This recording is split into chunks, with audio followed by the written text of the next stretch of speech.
My name is Olivia Morgan, 32 years old, and I never expected to be called into HR on an ordinary Tuesday morning.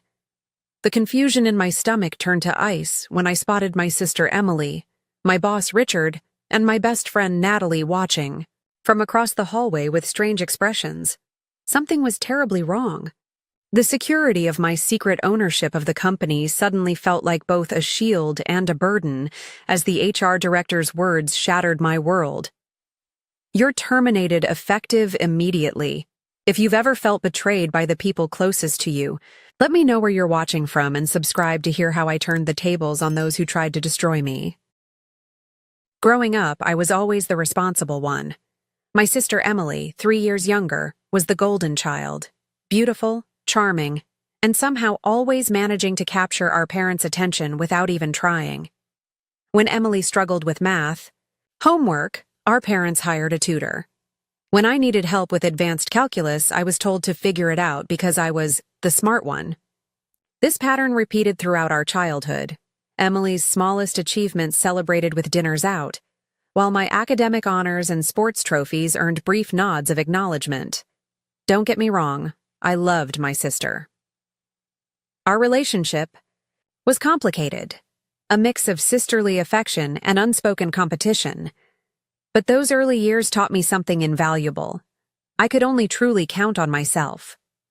While Emily relied on our parents' constant support, I developed independence and business acumen early, starting a neighborhood tutoring service at 14 and managing my own stock portfolio by 17. College furthered our different paths. I worked 2 jobs while earning my business degree, then secured a scholarship for my MBA. Emily bounced between 3 different majors before settling on communications, her education fully funded by our parents. During family gatherings, Emily would entertain everyone with sorority stories while my academic achievements were met with polite smiles and quick subject changes. My career began with typical entry-level struggles, but I worked relentlessly, moving between companies to gain diverse experience. Everything changed when I met Victoria Wheeler, a marketing pioneer who became my mentor and champion. Victoria saw something in me that others missed. Not just ambition, but vision. "You understand what most marketers forget," Victoria told me over lunch one day. "That behind every data point is a human being making a decision based on emotion, then justifying it with logic." Our mentor-mentee relationship blossomed into friendship, making it all the more devastating when Victoria revealed her terminal cancer diagnosis. With 6 months to live and no heirs, Victoria made me an unexpected offer. "I want to sell you Pinnacle Marketing," she said from her hospital bed. "Not because you're my friend, but because you're the only person I trust to honor what I've built." The arrangement was unusual. Victoria wanted me to understand the company from the ground up before taking visible leadership. The legal structure gave me majority ownership, but a special clause kept this information private for 3 years, with only the company's board attorney aware of the arrangement. To everyone else, the company had been placed in a private trust.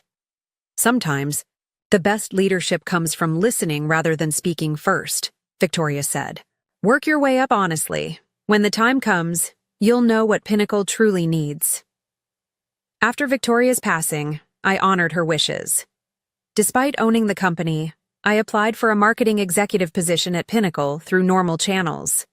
My credentials earned me the job on merit, and for the past 3 years I'd worked diligently, earning promotions while learning every aspect of the company's operations. My closest ally at Pinnacle became Natalie Chen, a brilliant strategist with a quick wit and seemingly boundless energy.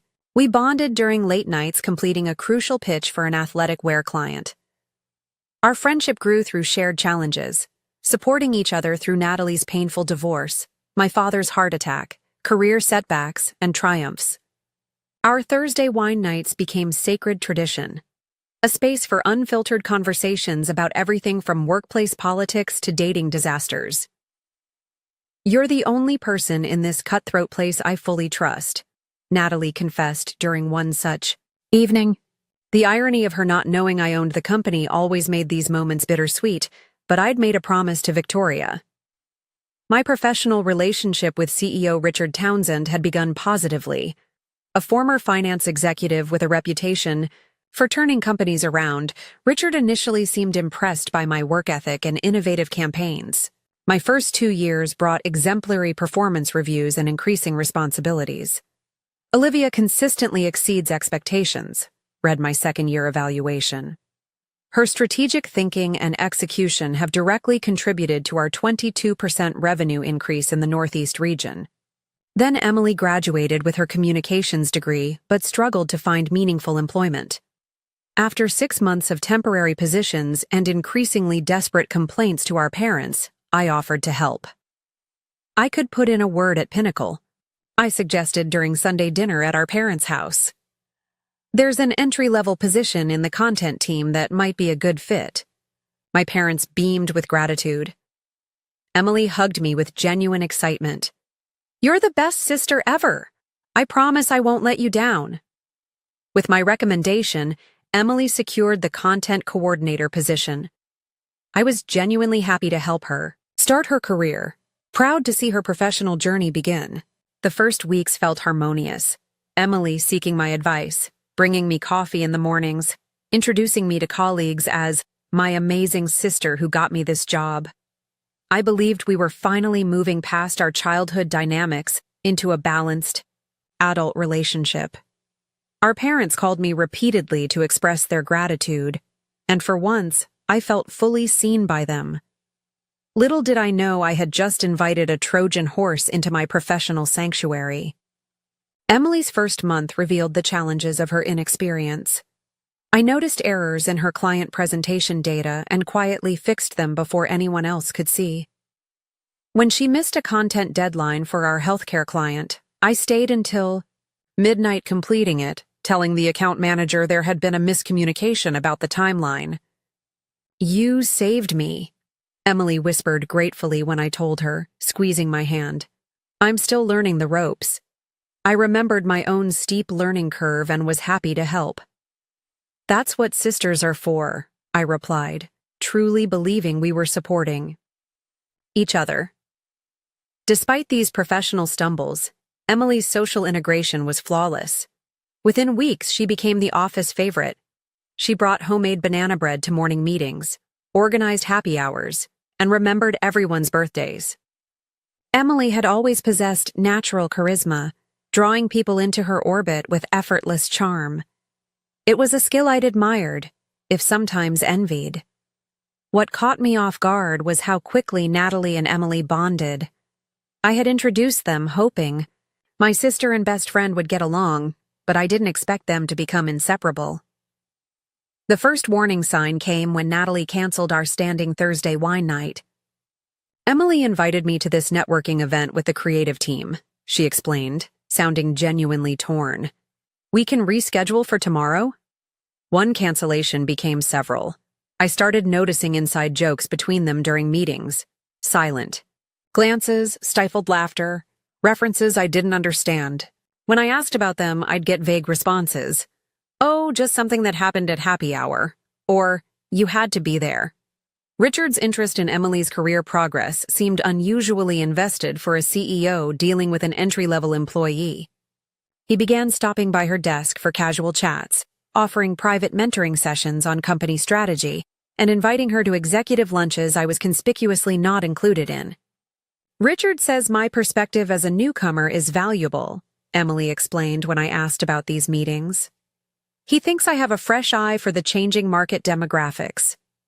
The first major red flag appeared during the quarterly strategy presentation for our largest retail client. Emily was scheduled to present the content calendar, a straightforward task for her role. The night before, she called me panicking. I don't think my section is strong enough, she admitted. Could you look it over? I spent hours reworking her presentation, adding strategic insights about consumer engagement patterns and potential new market segments. I even created custom graphics to illustrate key points. Just use whatever helps, I told her, emailing the file. We want the client to be impressed with the team. During the presentation, I watched in disbelief as Emily presented my entire strategy section word for word, including my specific recommendations for targeting suburban millennials, without any attribution. Worse, she had removed my name from the contributor slide entirely. When Richard praised Emily's innovative thinking and strategic insight beyond her experience level, I waited for her to acknowledge my contribution.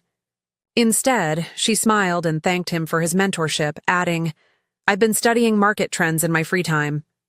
That evening, I discovered files missing from my computer, specifically research for an upcoming pitch to a major sportswear brand. The IT department claimed it must have been a system glitch, but restoration was impossible. I had to recreate weeks of work over a single weekend.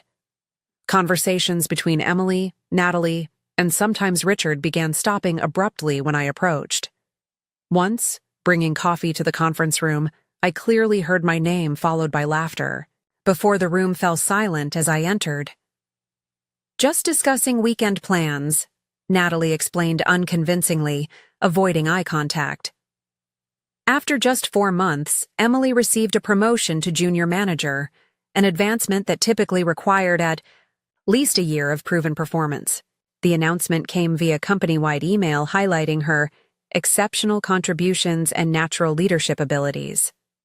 That same week, Natalie's behavior in meetings shifted dramatically. Previously, she had always supported my ideas, often building on them or defending them against criticism. Now she remained silent, or worse, found subtle ways to undermine them. "I'm not sure Olivia's approach aligns with our current direction," she commented during a strategy session, despite having enthusiastically approved the same concept in our preparatory meeting.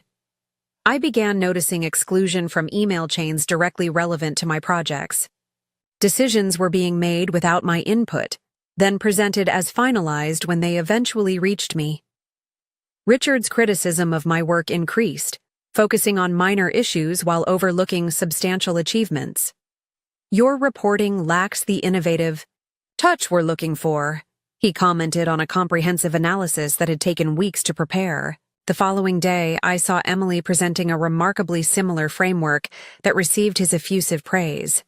During a client dinner, our pharmaceutical account director Marcus pulled me aside with concern in his eyes. "Is everything okay, Olivia? The dynamics seem different lately. You've always been our strongest strategist, but I'm getting mixed messages about who's leading our account." I maintained professionalism, attributing changes to new team structures. But his observation confirmed my suspicions weren't just paranoia. The physical manifestation of my changing status came when Emily moved into a window office while I remained in my cubicle, despite my senior position. The justification was that she needed privacy for client calls, though my client portfolio was 3 times larger. The final confirmation of deliberate undermining came when I discovered unauthorized access to my confidential client files. The system log showed access from Natalie's credentials at times she was in meetings with Emily and Richard. When confronted, Natalie claimed IT must have made a mistake with login tracking. "Why would I need to sneak into your files?" she asked with practiced innocence. "You always share everything with me anyway." But I had stopped sharing everything weeks ago, setting information traps that were now springing exactly as I had feared. I decided to address my concerns directly, starting with Emily. I invited her to dinner at my apartment, cooking her favorite lasagna and creating a comfortable atmosphere before broaching the subject. "I've noticed something concerning," I began, carefully. "In meetings and presentations, ideas I've shared with you are being presented as your original work. The retail strategy presentation, for example." Emily's expression shifted from surprise to defensiveness in seconds. "Are you serious right now? You're supposed to be helping me succeed, not keeping score." "I am helping you," I explained. "But there's a difference between mentoring and taking credit for someone else's work. You're just jealous I'm finally succeeding at something," she snapped, pushing her plate away. "My entire life you've been the successful one, the smart one, the responsible one. The moment I start doing well, you can't handle it." "This isn't about competition," I tried again. It's about professional ethics and respect. You've always needed to be better than me, Emily continued as if I hadn't spoken. You couldn't stand that Mom and Dad gave me attention, so you had to excel at everything. Now you can't stand that people at work might actually like me better than you. She left before dessert, slamming my apartment door and leaving me stunned by the level of resentment beneath her words. My conversation with Natalie was equally unsettling. We met at Westside Coffee, the quiet cafe where we'd spent countless hours strategizing campaigns and sharing confidences. I've noticed a change in our friendship, I said after small talk about the weather. And in our professional relationship. I feel like you've been distant and sometimes undermining my work. Natalie stirred her latte slowly, not meeting my eyes. I think you're being paranoid, Liv. Things are just busy right now with the new organizational structure. I'm not imagining being excluded from email chains or having my ideas dismissed in meetings, I persisted. Maybe you're taking normal workplace dynamics too personally, she suggested with a condescending smile. Emily mentioned you've been stressed lately. The casual mention of discussions about me with my sister sent a chill through me. Emily and I talk about work sometimes, I acknowledged. As do we. Or at least we used to. Natalie sighed, checking her phone distractedly. Maybe if you were more of a team player like your sister, you wouldn't feel so isolated. Emily integrates with everyone, doesn't keep her ideas to herself, shares credit freely. Shares credit? I echoed incredulously. She presented my entire strategy as her own work. She told me you offered some minor suggestions, Natalie replied dismissively. Look, I think you need to reflect on why you're so threatened by your sister's success. It's not healthy, Liv. My scheduled meeting with Richard about these concerns proved equally frustrating. After waiting 20 minutes past our appointment time, I was given barely 10 minutes of his attention, interrupted repeatedly by urgent calls he somehow found time to take. I'm concerned about team dynamics and information flow, I began professionally, avoiding making the issues personal. Richard leaned back in his chair, expression bored. Olivia, every organization goes through adjustments. Change can be difficult for people who are set in their ways. This isn't about resistance to change, I clarified. It's about properly attributing work and maintaining clear communication structures. What I'm hearing, Richard interrupted, is that you're having difficulty adapting to our evolving company culture. We value collaboration over individual credit here. Perhaps you need to consider whether your approach still aligns with Pinnacle's direction. The implied threat was unmistakable. I've always been collaborative, I defended myself. But collaboration doesn't mean others presenting my work as their own. Richard's expression hardened. You seem very possessive of your work, Olivia. That's concerning in a team environment. Perhaps you should reflect on that. The meeting ended with his clear suggestion that my continued employment depended on getting along better with the team, particularly Emily. In the following weeks, the situation deteriorated rapidly. I found my client proposals altered just before presentations, with key elements removed or changed in ways that weakened the strategy. A major account I had nurtured for 2 years was reassigned to Emily without explanation, classified as a development opportunity for her growing portfolio.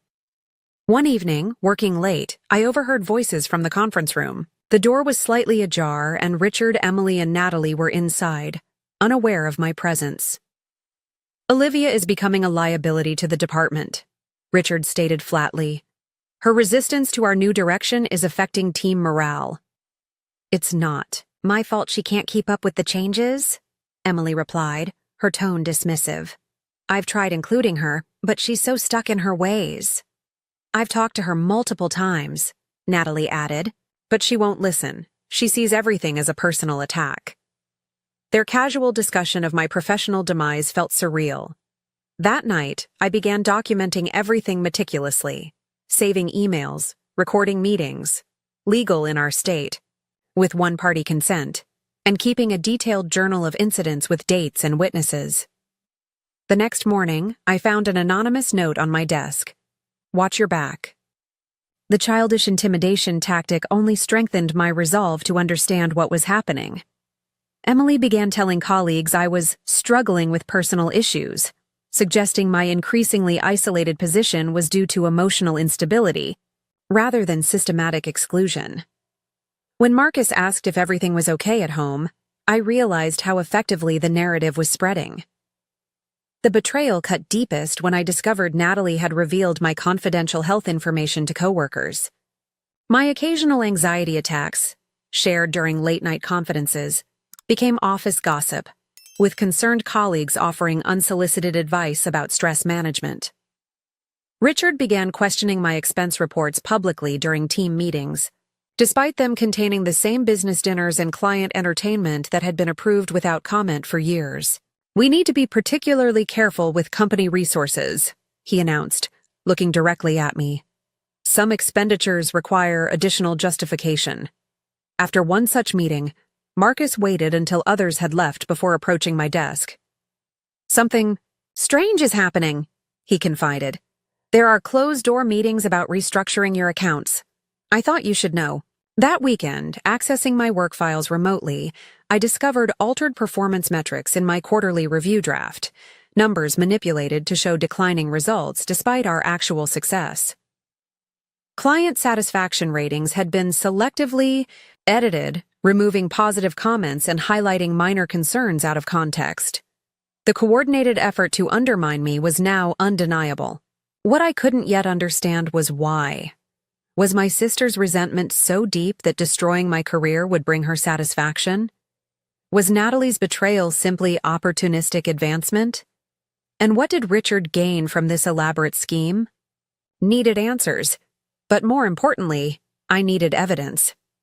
The 3-year mark of my secret ownership was approaching, and perhaps Victoria's unusual arrangement had been more prescient than either of us could have imagined. I decided to address my concerns directly, starting with Emily. I invited her to dinner at my apartment, cooking her favorite lasagna and creating a comfortable atmosphere before broaching the subject. "I've noticed something concerning," I began, carefully.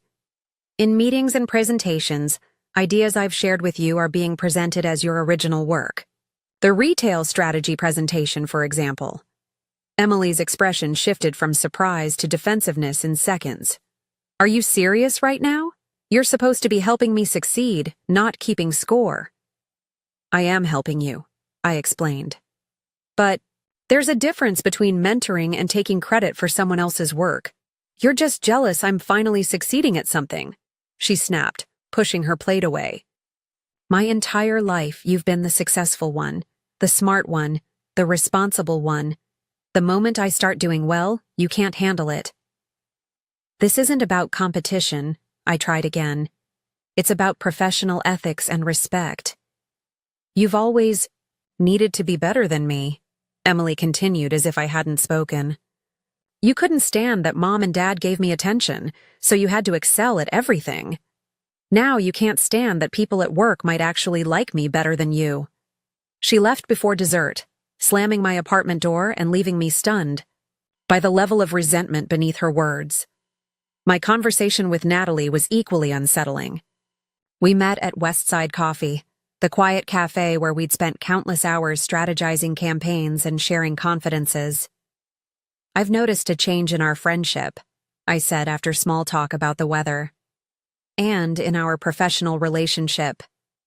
I feel like you've been distant and sometimes undermining my work." Natalie stirred her latte slowly, not meeting my eyes. "I think you're being paranoid, Liv. Things are just busy right now with the new organizational structure. I'm not imagining being excluded from email chains or having my ideas dismissed in meetings," I persisted. "Maybe you're taking normal workplace dynamics too personally," she suggested with a condescending smile. "Emily mentioned you've been stressed lately."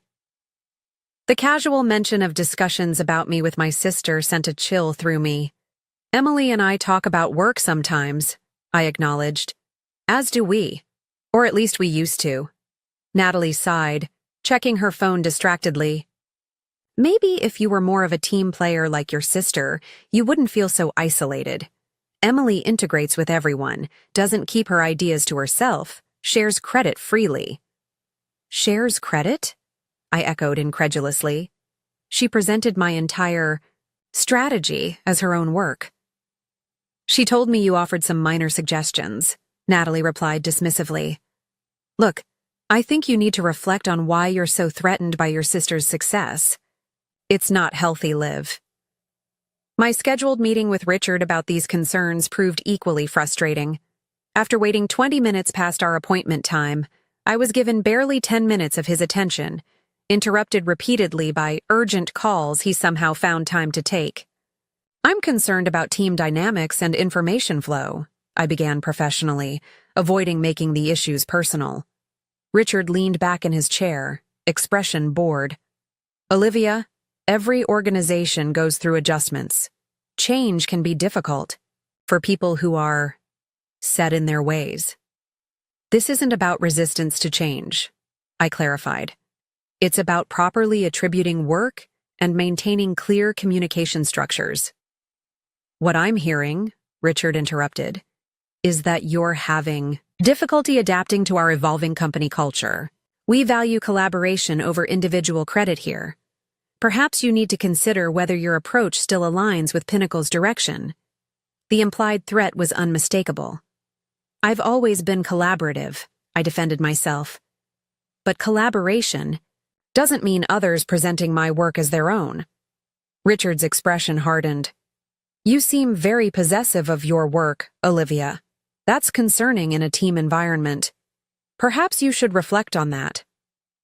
The meeting ended with his clear suggestion that my continued employment depended on getting along better with the team, particularly Emily. In the following weeks, the situation deteriorated rapidly. I found my client proposals altered just before presentations, with key elements removed or changed in ways that weakened the strategy. A major account I had nurtured for 2 years was reassigned to Emily without explanation, classified as a development opportunity for her growing portfolio. One evening, working late, I overheard voices from the conference room. The door was slightly ajar, and Richard, Emily, and Natalie were inside, unaware of my presence. Olivia is becoming a liability to the department, Richard stated flatly. Her resistance to our new direction is affecting team morale. It's not my fault she can't keep up with the changes, Emily replied, her tone dismissive. I've tried including her, but she's so stuck in her ways. I've talked to her multiple times, Natalie added, but she won't listen. She sees everything as a personal attack. Their casual discussion of my professional demise felt surreal. That night, I began documenting everything meticulously, saving emails, recording meetings, legal in our state, with one-party consent, and keeping a detailed journal of incidents with dates and witnesses. The next morning, I found an anonymous note on my desk. Watch your back. The childish intimidation tactic only strengthened my resolve to understand what was happening. Emily began telling colleagues I was struggling with personal issues, suggesting my increasingly isolated position was due to emotional instability, rather than systematic exclusion. When Marcus asked if everything was okay at home, I realized how effectively the narrative was spreading. The betrayal cut deepest when I discovered Natalie had revealed my confidential health information to coworkers. My occasional anxiety attacks, shared during late-night confidences, became office gossip, with concerned colleagues offering unsolicited advice about stress management. Richard began questioning my expense reports publicly during team meetings, despite them containing the same business dinners and client entertainment that had been approved without comment for years. We need to be particularly careful with company resources, he announced, looking directly at me. Some expenditures require additional justification. After one such meeting, Marcus waited until others had left before approaching my desk. Something strange is happening, he confided. There are closed-door meetings about restructuring your accounts. I thought you should know. That weekend, accessing my work files remotely, I discovered altered performance metrics in my quarterly review draft. numbers manipulated to show declining results despite our actual success. Client satisfaction ratings had been selectively edited, removing positive comments and highlighting minor concerns out of context. The coordinated effort to undermine me was now undeniable. What I couldn't yet understand was why. Was my sister's resentment so deep that destroying my career would bring her satisfaction? Was Natalie's betrayal simply opportunistic advancement? And what did Richard gain from this elaborate scheme? Needed answers. But more importantly, I needed evidence. The 3-year mark of my secret ownership was approaching, and perhaps Victoria's unusual arrangement had been more prescient than either of us could have imagined. Monday morning brought the culmination of their plotting. Sandra from HR was waiting at my desk, her professional demeanor strained by obvious discomfort. "Olivia, your presence is requested in conference room A. Immediately, please." The walk down the hallway felt surreal, especially when I noticed Emily, Richard, and Natalie watching from the break room. Expressions a disturbing mix of anticipation and artificial concern. Inside the conference room, formal termination documents were arranged precisely on the table. Richard sat at the head, flanked by Sandra and the company's legal counsel, Jordan Mills. Ironically, the only person present who knew about my ownership, though his careful neutral expression revealed nothing. "Olivia, please sit down," Richard began without preamble. "This meeting is to inform you that your employment with Pinnacle Marketing is terminated, effective immediately." The surreal moment replayed in slow motion, words I had never expected to hear despite the mounting evidence of conspiracy. "We have documented serious concerns," Richard continued, sliding a folder toward me. "Financial impropriety, sabotage of team members' work, and creating a hostile work environment. Each accusation more outrageous than the last, yet delivered with such conviction that an outsider might have believed them." Sandra avoided eye contact entirely, studying her notepad with unnecessary intensity. The door opened and Emily entered, clutching a tablet and looking appropriately somber for someone about to destroy her sister's reputation. "Emily has compiled evidence we find deeply troubling," Richard explained. As difficult as this has been for her, she felt professionally obligated to report these issues. My sister, perfectly playing the reluctant whistleblower, connected her tablet to the projector. A series of emails appeared on screen, ostensibly from my account, showing unprofessional comments about clients and colleagues. I recognized altered versions of actual messages, selectively edited to change their meaning entirely. "I found these when I was accidentally copied on a client thread," Emily explained, voice cracking with rehearsed emotion. "I didn't want to believe my own sister would speak this way about our team." She continued her performance, displaying doctored screenshots of expense reports with inflated numbers alongside original receipts showing discrepancies. The fabrications were sophisticated enough that disproving them would require digital forensic experts. "I hate having to do this," Emily concluded, wiping at non-existent tears. "But after Olivia threatened my career directly, saying she would make sure I never advanced in this industry if I didn't know my place, I had to come forward." The absurdity of this claim, a conversation that never occurred, left me momentarily speechless. Before I could formulate a response, Natalie entered, completing their triumvirate of betrayal. Her testimony was perhaps the most damaging, turning 3 years of friendship into weapons against me. "Olivia has been increasingly unstable," she stated, glancing at me with manufactured pity. "She told me repeatedly she couldn't stand seeing her sister succeed, that Emily didn't deserve her position." Natalie recounted distorted versions of private conversations, transforming normal venting sessions into evidence of professional jealousy and instability. Last month, she admitted to deliberately undermining Emily's presentation to the Westridge client. Natalie continued. "She seemed proud of it, which frightened me." Richard nodded gravely, as if this confirmed his worst suspicions. "We've given you many chances to improve your behavior and performance," he addressed me directly for the first time. "Your negative attitude, refusal to collaborate, and now these ethical violations leave us no choice. He slid another document forward, a severance agreement with an aggressive non-disclosure clause. Sign this, and we can make this transition as painless as possible. 2 weeks severance in exchange for your discretion regarding internal company matters. The insulting offer finally broke my shocked silence. These accusations are fabricated, I stated calmly. I have documentation proving— We've reviewed all relevant materials, Richard interrupted. Our decision is final. Attempts to defend myself were methodically cut short. When I began detailing the timeline of manipulation, Sandra interjected with procedural objections. When I questioned the authenticity of the emails, Jordan the lawyer cleared his throat and suggested, "This isn't the appropriate forum for technical disputes." The choreography of my professional execution made one thing crystal clear. This had been planned for weeks, possibly months. Every attempt at defense was anticipated and blocked.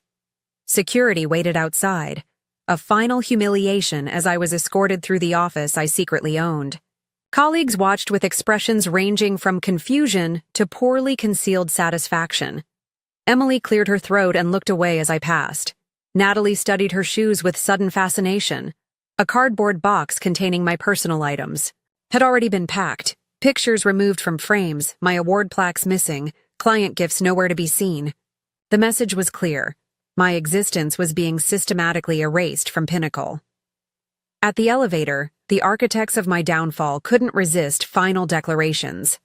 "This is just business, nothing personal," Emily stated, echoing a phrase I'd used when helping her prepare for tough client conversations. "You brought this on yourself," Richard added coldly. "Your inability to adapt became a liability." Natalie, at least, had the decency to look conflicted. "I'm sorry it came to this, but you left us no choice. Your behavior was affecting everyone." The elevator doors closed on their self-righteous expressions, and I maintained composure until reaching my car in the parking garage. Only then did the emotions flood through. Tears of anger, disbelief, and genuine heartbreak at such calculated betrayal from the people I had trusted most. As I gripped the steering wheel, sobs shaking my body, a strange calm gradually emerged. From the storm of emotions, they thought they had won. They believed they had destroyed me professionally and personally. They had no idea who they were really dealing with. For 3 years, I had honored Victoria's wishes, learning Pinnacle from the inside, understanding its strengths and weaknesses. Now I finally understood why her unusual ownership arrangement had been so important. She had given me the ultimate advantage: knowledge without perceived power, insight without a target on my back. Through my tears, a small smile formed. They had just fired the woman who owned every desk, computer, and client contract they relied upon. Their celebration would be extraordinarily short-lived. My apartment transformed into a command center within 24 hours. The dining table disappeared beneath ownership documents, company bylaws, and whistleblower protection statutes. The living room wall became a timeline of events leading to my termination, with photos of the key players and their connections marked in different colored strings, like something from a detective movie. After a night of processing emotions, strategic clarity emerged. This wasn't just about reclaiming my position. It was about understanding the full scope of corruption and addressing it properly. Victoria's company deserved better than leadership built on betrayal and manipulation. My first call was to Jonathan Wells, a corporate attorney unaffiliated with Pinnacle. His reputation for handling complex corporate governance issues made him ideal for my unusual situation. "Let me understand correctly," Jonathan said after I explained everything. "You're the majority owner of the company that just terminated your employment, but only the board attorney knows this fact?" "Correct," I confirmed. "The 3-year confidentiality period ends next month, but current circumstances necessitate accelerating the revelation." Jonathan's strategic mind immediately grasped the potential. "This gives you extraordinary leverage, but timing is crucial. Too soon, and they might attempt to destroy evidence. Too late, and they further entrenched themselves in power. We developed a multi-phase strategy. First, gathering comprehensive evidence of their misconduct beyond my personal grievances. Second, preparing a formal presentation for the board of directors. Third, the strategic revelation of my ownership at a moment of maximum impact. Your termination may be a blessing in disguise, Jonathan observed. They believe you're neutralized, which makes them vulnerable. Overconfidence creates carelessness. My phone rang that evening. Mark is calling from a personal number rather than his work line. I had to let you know what's happening, he said, voice hushed. Emily moved into your office this afternoon. Richard called a department meeting announcing organizational improvements and your departure due to performance concerns. Natalie's been promoted to senior team lead, taking over your major accounts. How did the team react? I asked, genuinely, curious about my colleagues' perceptions. Confused, mostly. Several people questioned the narrative. You've always been incredibly competent. But Richard shut down questions quickly with vague references to information that cannot be shared due to legal considerations.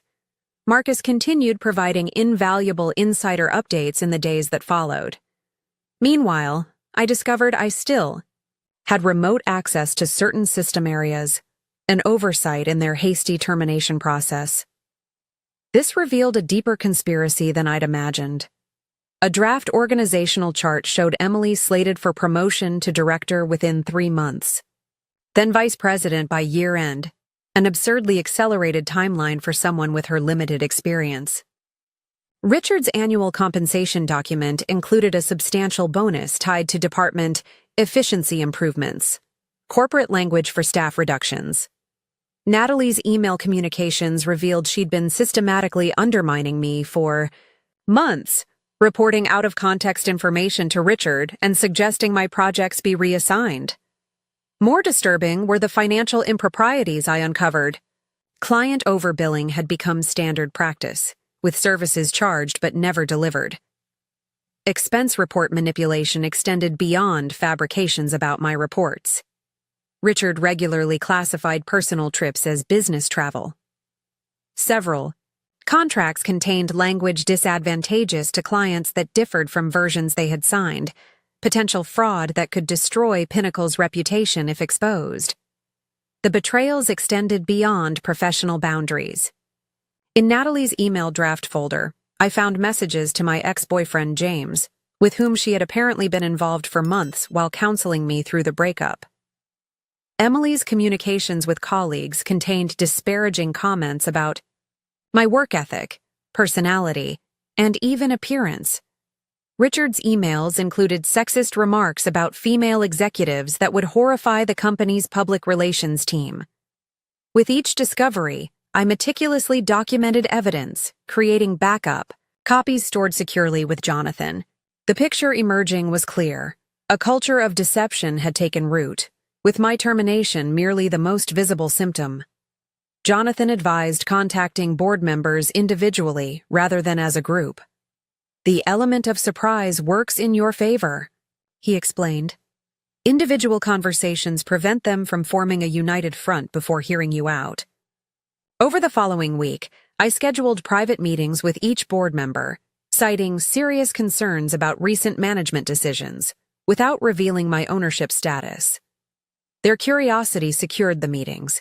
My evidence would ensure their attention.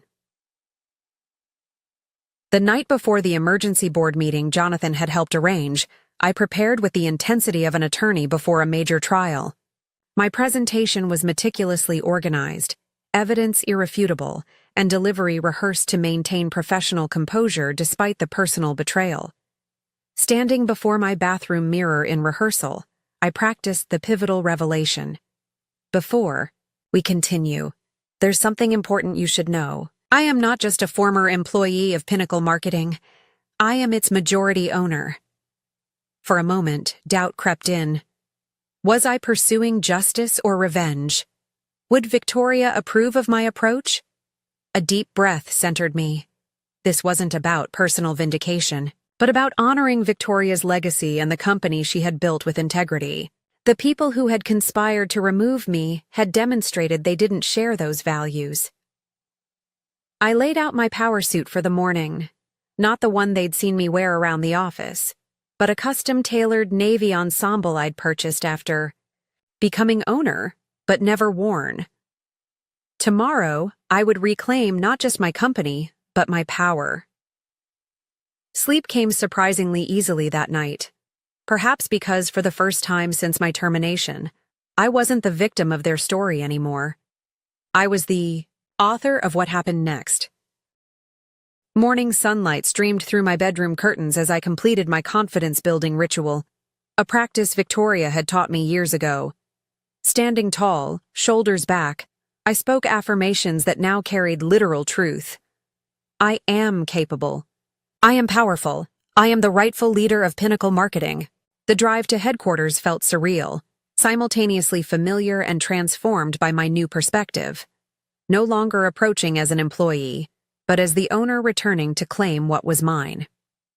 I adjusted my rearview mirror, catching a glimpse of determination in my eyes that even I found slightly intimidating.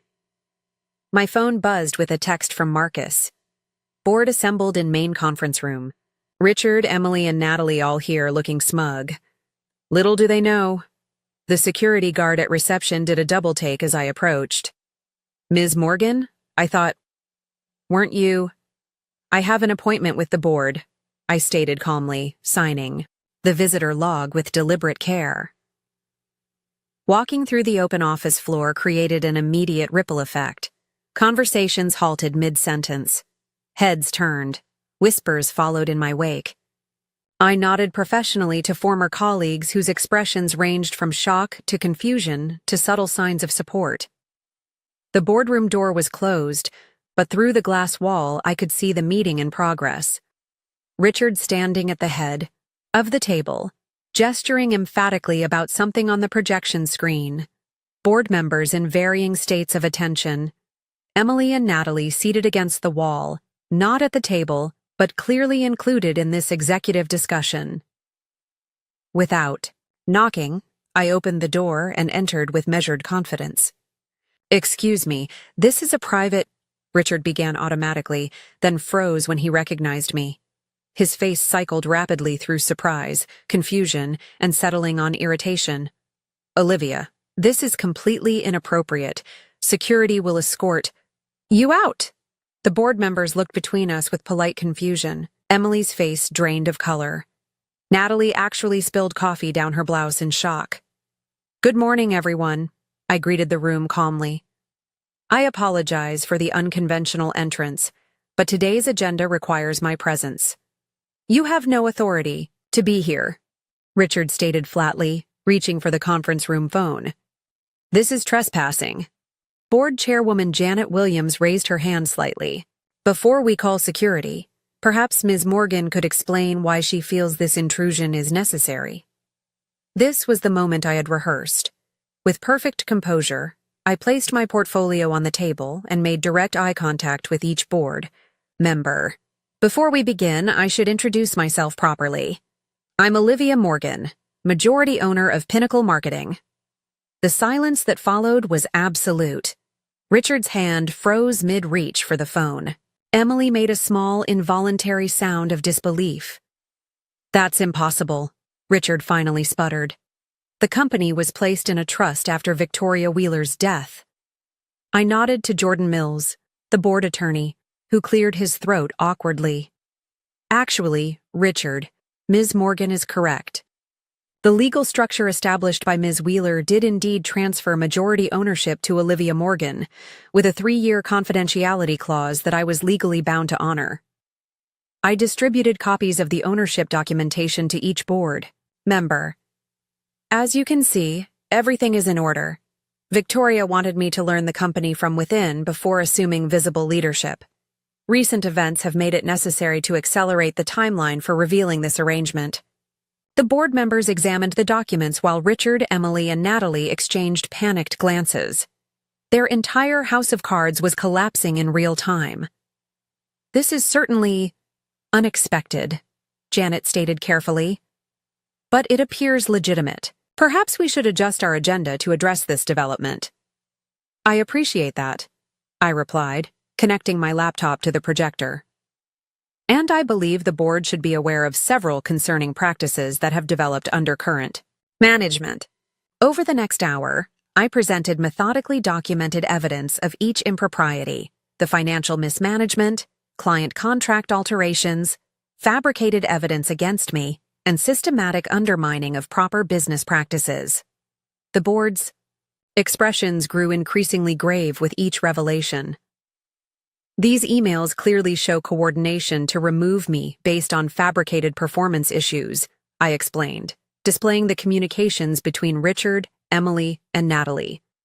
Not because of any professional failings, but because I represented an obstacle to their personal agendas. Richard attempted interruptions several times, his face reddening with each failed objection. This is a gross mischaracterization, he finally managed when I paused. Everything we did was standard business strategy. Restructuring teams for efficiency is normal corporate practice. Falsifying financial records and client contracts is not standard practice, board member Thomas Chen countered, adjusting his glasses to study the evidence more closely. Neither is coordinating false testimony against employees. Emily, seemingly unable to maintain her composure, stood suddenly. You don't understand. She's always been jealous of me. This is her revenge for finally getting recognition at work. Emily, I addressed my sister directly for the first time. The emails from your account discussing how to manipulate performance metrics and create false evidence speak for themselves. You had access to our emails? Natalie asked, horror dawning on her face as she realized the extent of their exposure. The company's systems retain everything, I explained.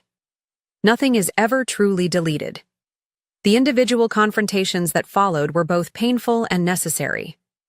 Richard attempted to maintain his executive demeanor, insisting his actions were justifiable business decisions rather than personal vendettas.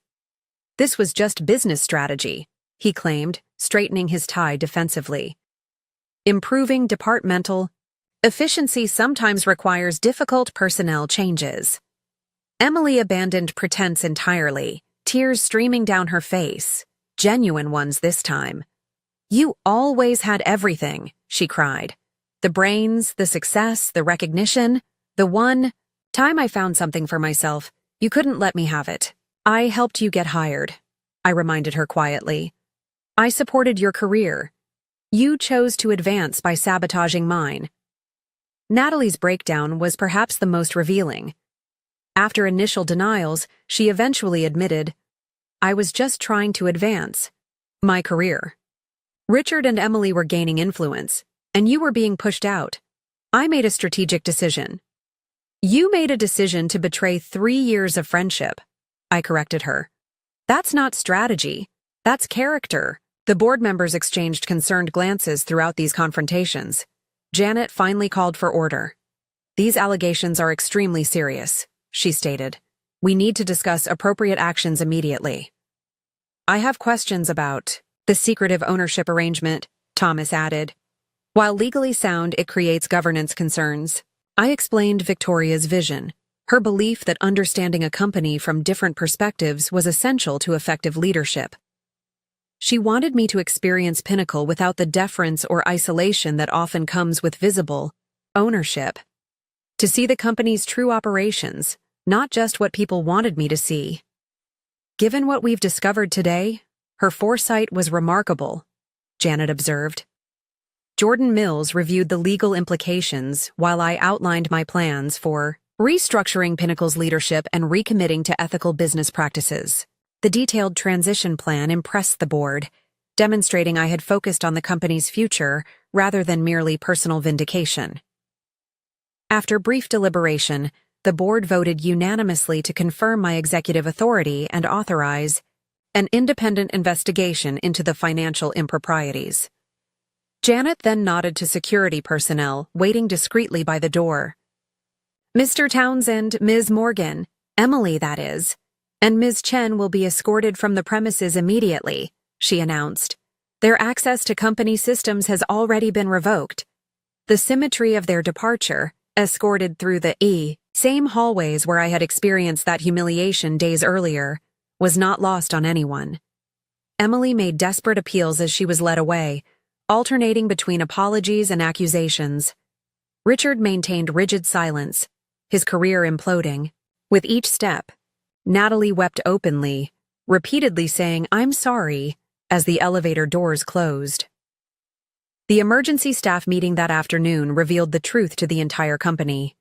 Shock gave way to understanding as I explained the unusual ownership arrangement and recent events without villainizing individuals.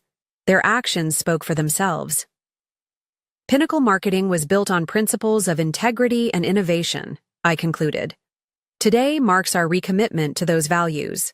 I look forward to working with each of you to strengthen our company and serve our clients with the excellence they deserve. As employees filed out with expressions ranging from relief to excitement about the company's new direction, Marcus approached with a wide smile. "I knew something wasn't right," he said, "but I never imagined this plot twist." "Truth is often stranger than fiction," I replied, feeling the weight of the past weeks beginning to lift. "Thank you for being one of the few who stood by me." The boardroom emptied except for Janet, who lingered after others left. "Victoria chose well," she said simply. "Not many could have handled this situation with such grace." For the first time in weeks, I felt the rightness of Victoria's decision, not just her choice of successor, but her unconventional method of preparation. Through fire, I had been forged into exactly the leader Pinnacle needed. 1 month after the dramatic board meeting, Pinnacle Marketing felt like a different company. The physical space remained unchanged. Same open office layout, same conference rooms, same lobby artwork. But the atmosphere had transformed, completely. My first executive decision had been implementing a transparent leadership structure. The organizational chart was simplified and made public to all employees, with clear reporting lines and decision-making processes. Weekly company-wide updates kept everyone informed about major developments, eliminating the secretive culture that had flourished under Richard's leadership. New ethical business practice policies were instituted with an anonymous reporting system for concerns. Client contracts were reviewed and corrected where necessary, with transparent conversations about past discrepancies. Remarkably, our honesty strengthened most client relationships rather than damaging them. We value partners who prioritize integrity, our largest client's CEO told me after one such difficult conversation. "It would have been easier to hide these issues. Your transparency confirms we're working with the right agency." The fates of those who had orchestrated my downfall unfolded in starkly different directions. Richard faced legal charges for financial fraud based on the investigation findings. His professional reputation was in tatters, his executive career effectively over. Emily had landed an entry-level position at a competing agency, starting over at an appropriate level for her experience. Our parents had been shocked by the full story, initially attempting to minimize her actions as just a misunderstanding between sisters. Only after showing them the documented evidence did they begin to understand the severity of her betrayal. Natalie's repeated apology attempts filled my email inbox for weeks. Phone calls, text messages, even a handwritten letter delivered to my apartment, all expressing remorse that seemed genuine, but came far too late. I never responded. Some betrayals cannot be undone, only accepted as painful lessons about human nature. Rebuilding trust within the company became my primary focus. I scheduled one-on-one meetings with every employee, listening to concerns and ideas without defensiveness. Marcus was promoted to Senior Strategy Director, along with other loyal team members whose talents had been overlooked in the previous regime. A new mentorship program paired junior staff with experienced leaders across departments, creating growth opportunities while breaking down silos. Unlike Emily's accelerated advancement, promotions now followed transparent criteria based on demonstrated skills and consistent performance rather than favoritism. My personal healing journey proved more challenging than the professional reconstruction. Weekly therapy sessions helped process the profound betrayal by those closest to me. My therapist, Dr. Levine, specialized in relationship trauma and provided valuable perspective. "What makes betrayal so devastating," she explained during one session, "is that it doesn't just damage the relationship. It undermines your view of yourself as someone capable of judging who deserves trust." Rebuilding that self-trust became essential work. I reconnected with genuine friends who had no connection to Pinnacle, people whose support came without professional agendas. Weekend hiking trips, dinner gatherings, and honest conversations about my experience provided community when I most needed it. The family fallout required delicate navigation. My parents initially oscillated between defending Emily and expressing shock at her actions. After several tense family dinners, I finally established clear boundaries. "I can maintain a relationship with you separately from Emily," I told them over coffee one Sunday. "But I need you to respect that my professional relationship with her is permanently severed, and our personal relationship needs significant time and space to heal, if that's even possible."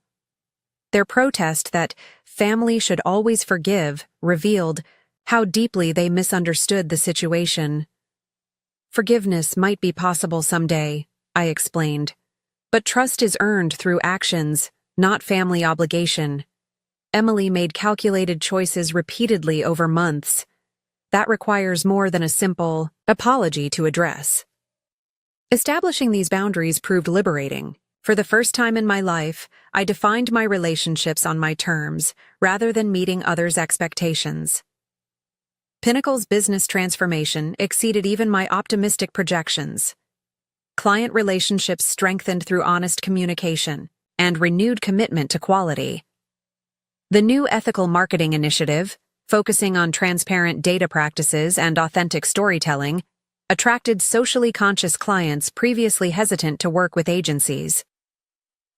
6 months after taking visible leadership, Pinnacle received industry recognition for our company turnaround and innovative approach to client relationships.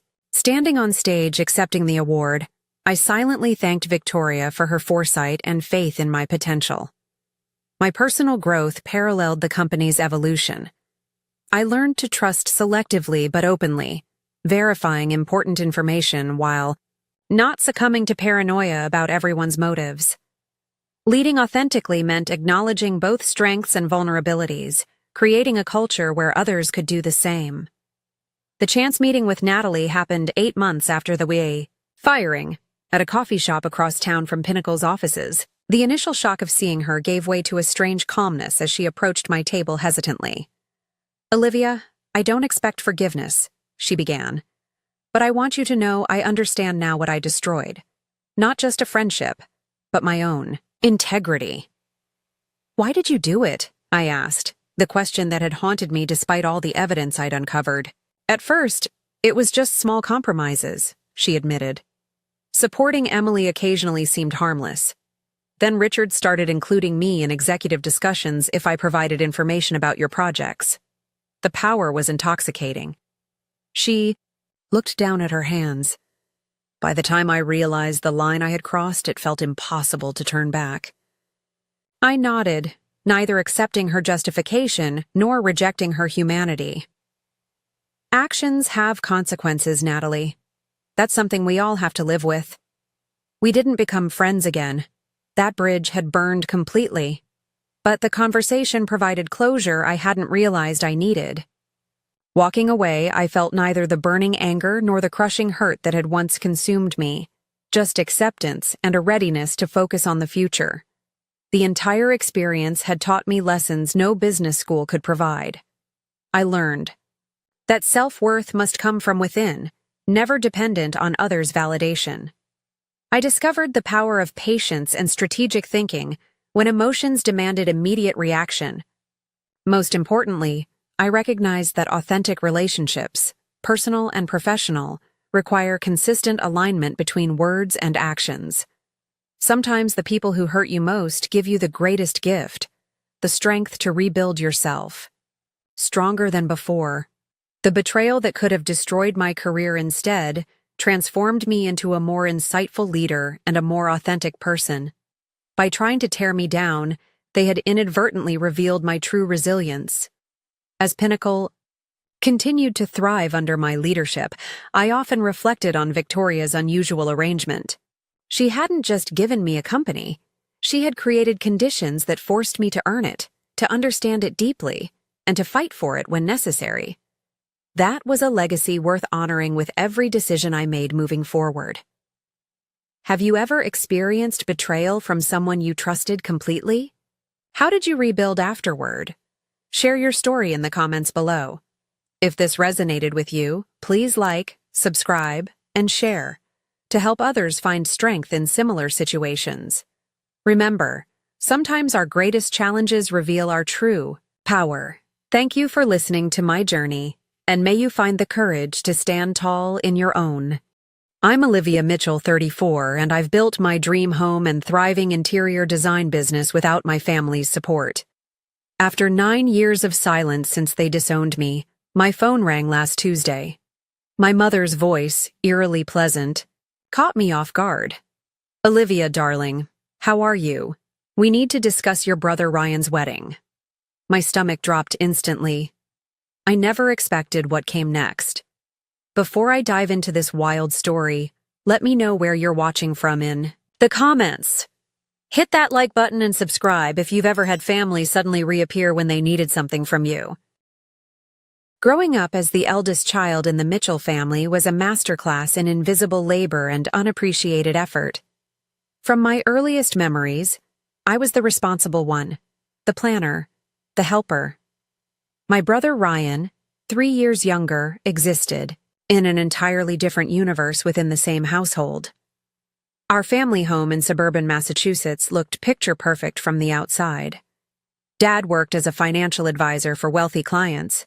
Mom maintained her status in local social circles, and we attended the right schools and right activities. But beneath that polished exterior, a painful dynamic played out daily. While I studied diligently, maintained perfect grades, and helped around the house without being asked, Ryan coasted through life on charm and minimal effort. When I brought home straight A's, my report card would receive a cursory glance. "That's what we expect from you, Olivia," Dad would say without looking up from his newspaper. When Ryan managed to pull C's up to B's, my parents threw celebration dinners and bought him expensive gifts. My 16th birthday passed with only a perfunctory card and small family dinner. 2 months later, when Ryan turned 13, my parents rented out an entire arcade and invited 50 kids. I still remember helping Mom place party favors in gift bags while swallowing the bitter pill of inequity. The pattern continued through everything.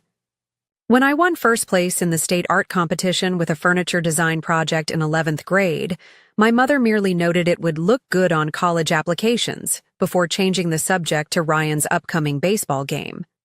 Dad didn't even attend the award ceremony, claiming an important client meeting. Despite the constant dismissal, my passion for design and renovation flourished. Our historic family home fascinated me with its architectural details and hidden potential. I spent hours sketching redesigns of rooms, reading design magazines, and visiting open houses just to study the interior elements. When I was 17, I spent an entire summer transforming our neglected sunroom into a stunning reading nook with window seats and built-in bookshelves. I found discarded materials, learned techniques from library books and early YouTube tutorials, and created something beautiful from nothing.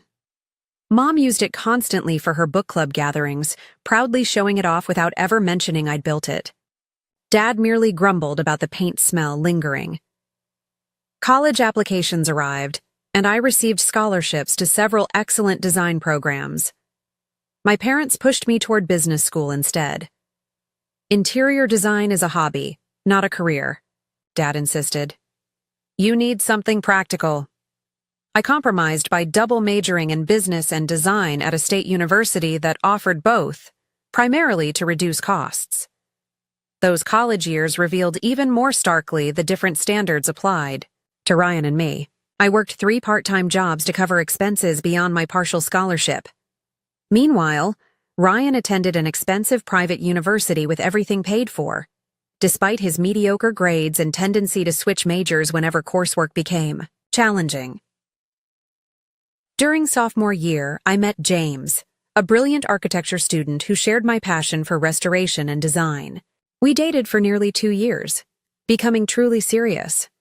When I brought him home, my parents were coldly polite at best.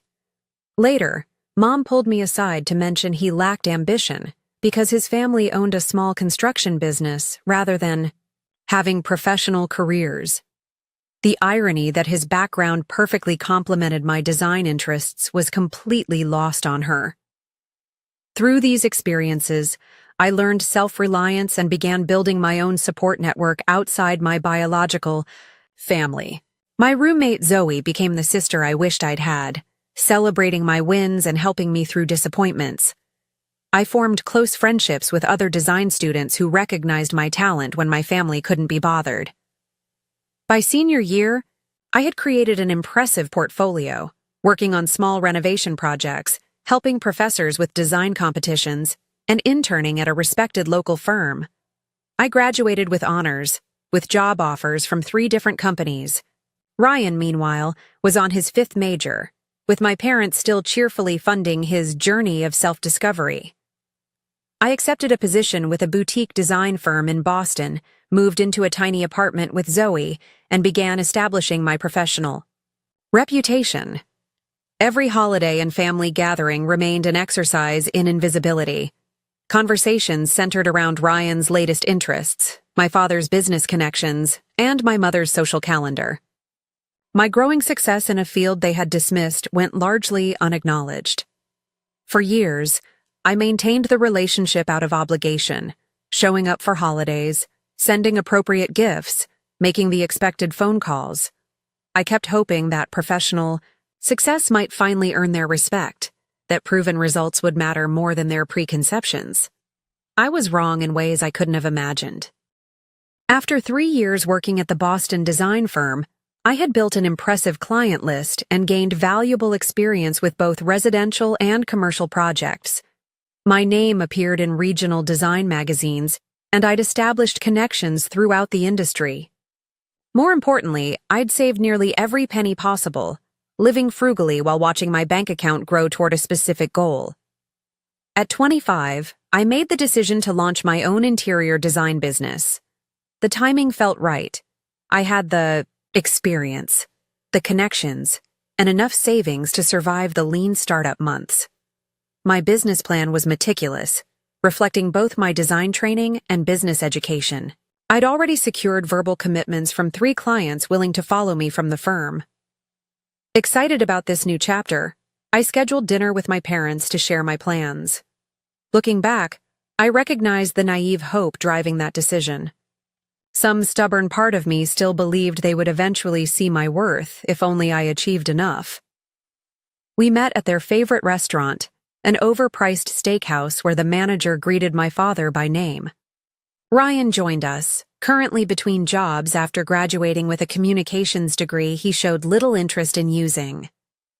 My mother spent the first 20 minutes discussing the country club's upcoming charity gala before I could steer the conversation toward my news. "I wanted to share something important with you all," I began, unable to hide my enthusiasm. "I've decided to start my own interior design business. I've already lined up initial clients and found affordable office space." The silence that followed felt endless. My father set down his fork deliberately, napkin dabbing at his mouth before he spoke. "That's completely irresponsible," he said, voice controlled but cold. "You have a stable position at a respected firm. Why would you throw that away?" "I'm not throwing anything away," I explained. "I'm building something of my own. The business. Plan projects profitability within 18 months, and I have savings to cover." "Savings won't last when you're hemorrhaging money on a failed venture," my father interrupted. "This industry is fickle, Olivia. You're being foolish." My mother's lips pressed into a thin line. "What will we tell everyone? That you quit a perfectly good job to chase some fantasy?" Ryan smirked slightly, clearly enjoying my parental takedown. "Maybe she can design my apartment when I find a place," he offered, which somehow only made things worse.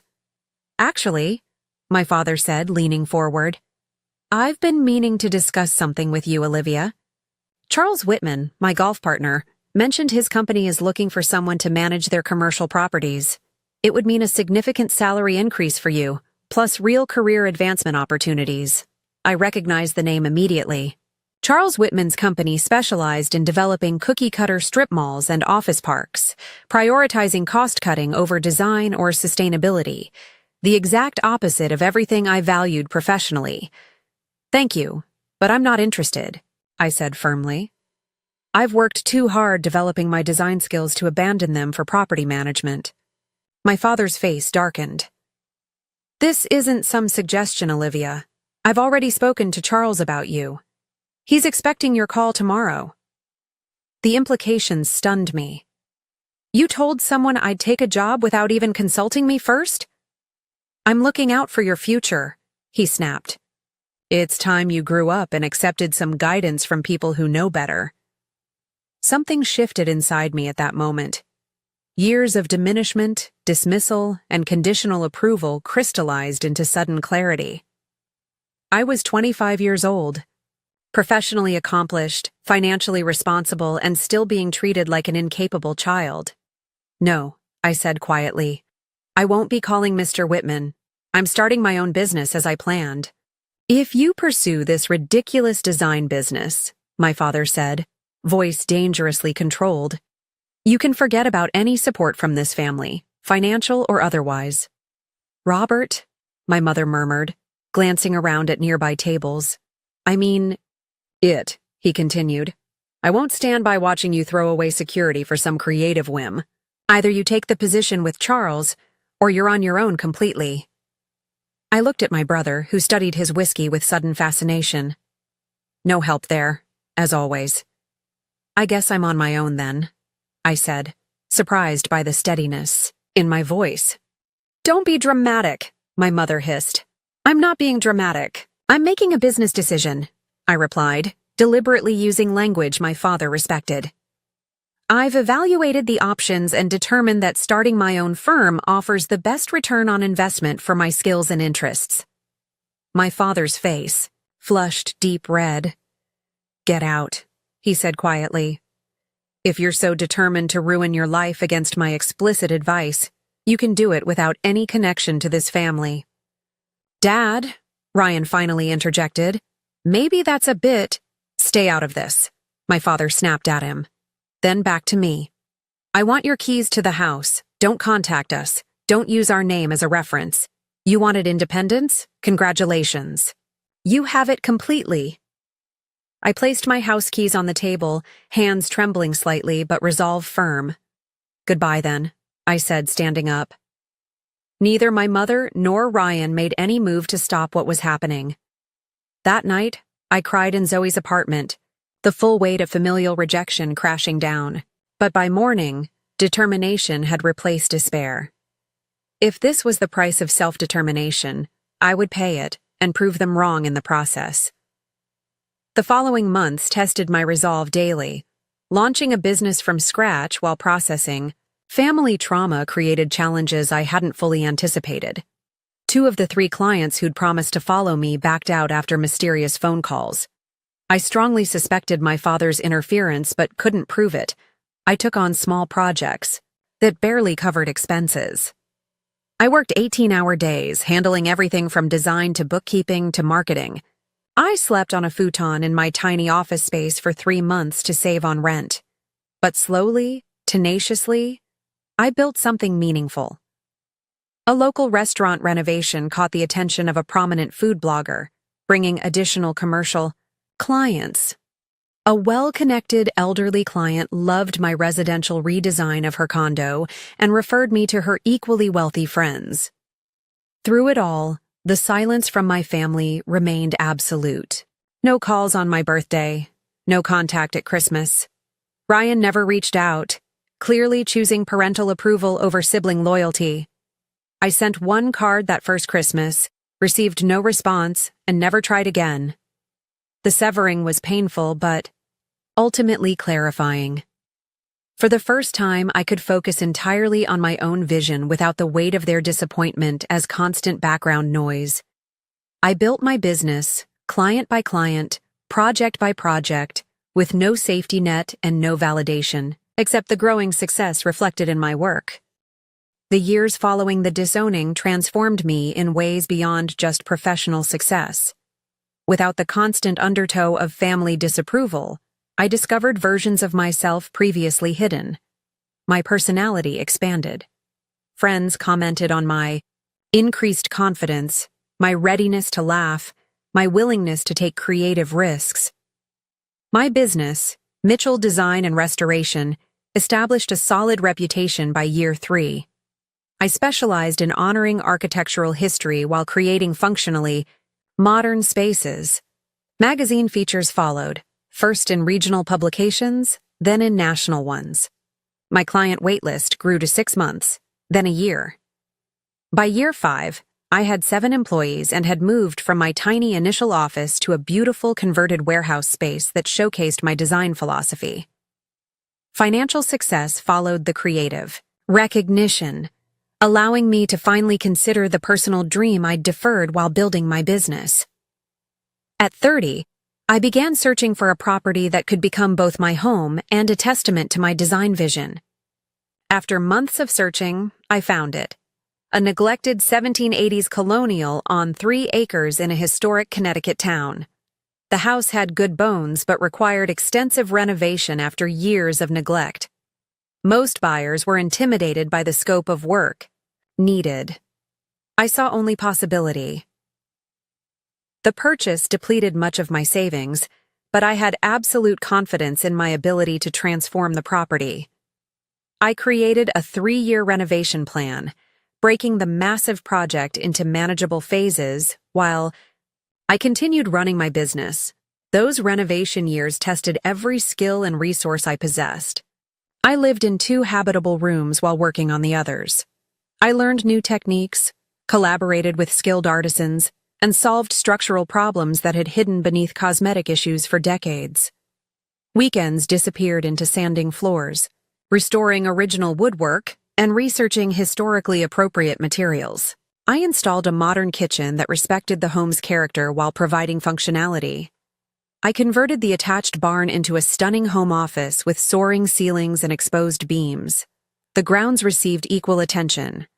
I restored the overgrown gardens, installed a stone patio for entertaining, and added a small but elegant swimming pool that looked as though it had always belonged on the property.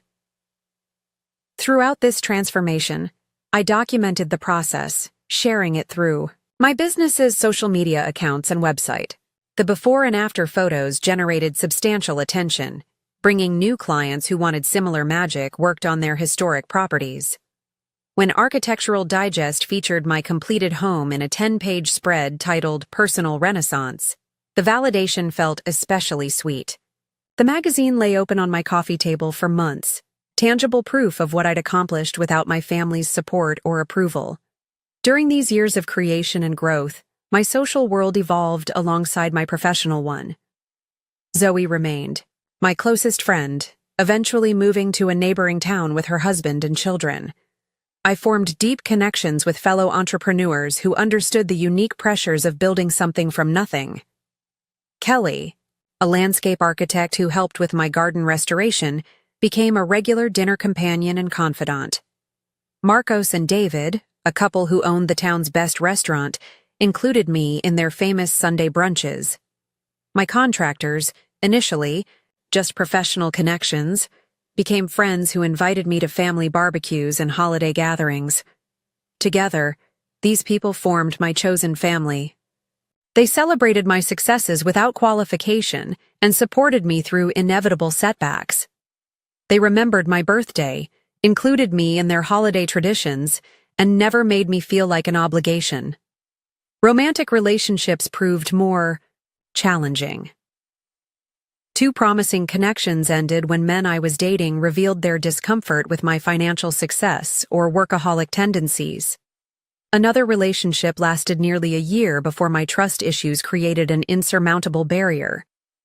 He wanted emotional openness I couldn't provide after years of familial rejection. Therapy helped me navigate these patterns. Dr. Lillian, a no-nonsense therapist specializing in family trauma, guided me through understanding what had happened without downplaying its impact. "Your parents failed you," she stated in our third session. "Not because you were unworthy of love, but because their conditional approval system was fundamentally broken." Those sessions helped me recognize that the desire for parental approval had shaped many of my life choices, even as I rebelled against their specific expectations. I learned to identify when I was making decisions to prove them wrong versus choices aligned with my authentic values. Throughout these 9 years of growth and healing, the absence of my biological family remained a constant. Major holidays initially brought waves of grief, but over time, new traditions with my chosen family filled those spaces with genuine joy instead of obligation. I experienced occasional ambushes of information about my family through mutual connections. Ryan had finally settled into a job at a marketing firm owned by my father's friend. My parents had taken a 3-month European cruise for their 40th anniversary. These snippets arrived like dispatches from a foreign country I once lived in, but could barely remember.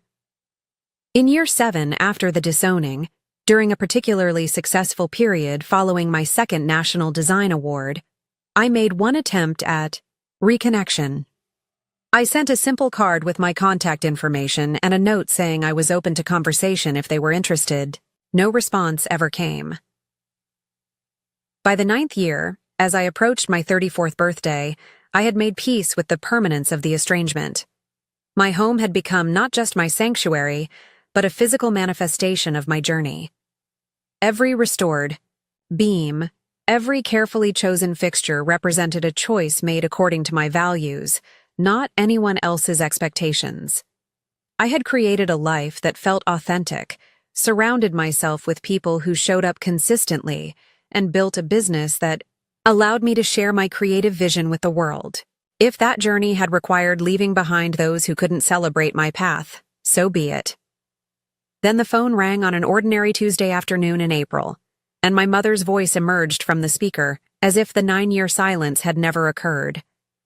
I was reviewing kitchen plans for a client's lakeside renovation when my phone displayed a number I hadn't seen in 9 years but instantly recognized. My heart lurched, fingers hovering over the screen before I finally answered. "Hello?" I managed, my professional voice automatically activating like armor. "Olivia, darling." My mother's voice flowed with warmth that seemed eerily displaced, as though we'd spoken last week instead of nearly a decade ago. "It's Mom." The surreal quality of hearing her voice left me momentarily speechless. She filled the silence without hesitation. "How have you been, sweetheart? It's been too long." No acknowledgement of exactly why it had been so long, no recognition of her role in our estrangement. "I'm well," I replied carefully. "This is unexpected." "Well, families should stay connected, shouldn't they?" She laughed lightly, the sound triggering memories of cocktail parties where she'd use the same laugh with people she privately criticized. "I've been thinking about you." "Have you?" It wasn't a question. Of course. "And I saw that magazine with your house. Very creative. You always did have unusual ideas." The backhanded compliment was so familiar it almost made me smile. 9 years and nothing had changed. "What can I do for you, Mom?" I asked directly. This wasn't a reconciliation call. Her tone made that clear enough. "Well, as it happens, we have some exciting news. Your brother Ryan is getting married to Caroline Westfield. You remember the Westfields, of course. Her father and your dad have done business together for years." I didn't remember the Westfields, but it hardly mattered. "Congratulations to Ryan," I said neutrally. "Yes, it's wonderful. They make such a handsome couple. The wedding is planned for June 25th. Just small, really. Only about 200 people." My grip tightened on the phone. The casual way she dropped this information, as if I would naturally be included in this event after 9 years of complete silence, was breathtaking in its presumption. "That's nice," I said, waiting for the actual point of this call. The thing is, my mother continued, her voice shifting to the slightly higher pitch she used when making difficult requests. They've had a terrible situation with their venue. The country club had a fire in their main event space. Nothing serious, just smoke damage, but it needs complete restoration. They've had to cancel all events for the next 3 months. My stomach tightened as I began to see where this was heading. That's unfortunate, I said. Indeed. So we've been scrambling to find an alternate location that can accommodate everyone. On such short notice, everything suitable is booked solid. The pause that followed seemed designed for me to offer a solution. I remained silent. Then I saw that magazine spread of your home, she continued when I didn't take the bait. And it's perfect, Olivia. Those gorgeous grounds, that massive patio. Your renovations really did turn out nicely. It would be absolutely ideal for Ryan's wedding. The audacity momentarily stole my breath. 9 years without contact, and now my family home was ideal for my brother's wedding? You want Ryan to have his wedding at my house? I clarified, certain I must be misunderstanding. It would be such a beautiful setting. Caroline's mother agrees completely. We thought the ceremony in your garden, cocktails on the patio, dinner, in a tent on the lawn. The weather should be lovely in June. I struggled to process the magnitude of what she was suggesting. Mom, that would involve hundreds of strangers in my private home. Not strangers, darling. Family and close friends. She paused. It would be a chance to let bygones be bygones, don't you think? Water under the bridge, family coming together in a crisis. The casual reframing of their 9-year rejection as bygones sent a wave of anger through me. This wasn't an olive branch. It was a utilitarian assessment of my property's value to their immediate needs. I need to think about this, I said, buying time while my thoughts whirled. It's a significant request. Of course, she replied smoothly. But we do need to know quite soon. The invitations should have gone out last week. Your father will call you tomorrow to discuss logistics. I'm sure you two can work everything out. The call ended shortly after, with my mother extracting only my non-committal agreement to consider the request. I sat at my desk, stunned by the interaction, anger and disbelief churning through me. True to my mother's word, my father called the next day.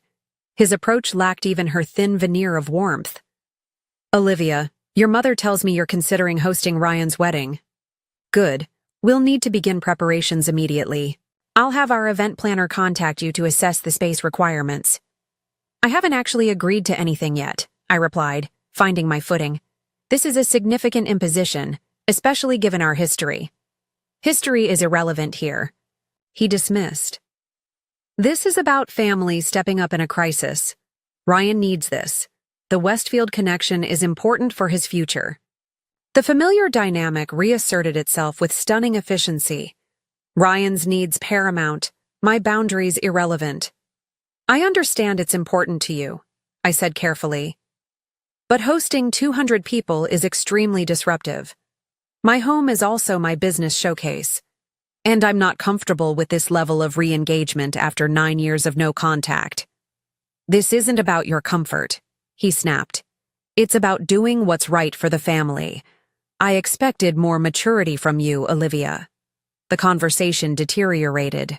From there, ending with my father demanding I stop being difficult and give them an answer within 24 hours. Before I could fully process these interactions, Ryan himself called. His approach differed from both our parents, but proved equally manipulative. Hey sis, he greeted with forced casualness. Long time? 9 years, I confirmed. Yeah, well, life gets busy, you know? He chuckled uncomfortably. So, about this wedding thing. Caroline is really stressed about the venue situation. You'd love her, by the way. Super creative, like you. I'm happy for you, Ryan, I said sincerely. Despite everything, I didn't wish him ill. But I'm not sure about hosting your wedding. Come on, it would be perfect. We saw your place in that magazine. Caroline literally cried, Said it was her dream venue. Much better than the stuffy country club anyway. It's not just a venue, Ryan. It's my home. Yeah, but it's a big home. You've done really well for yourself, which is awesome. And it would mean a lot to have my only sister involved in my wedding day. The emotional appeal might have worked if he hadn't immediately followed it with, "Plus, Caroline's parents are covering all costs.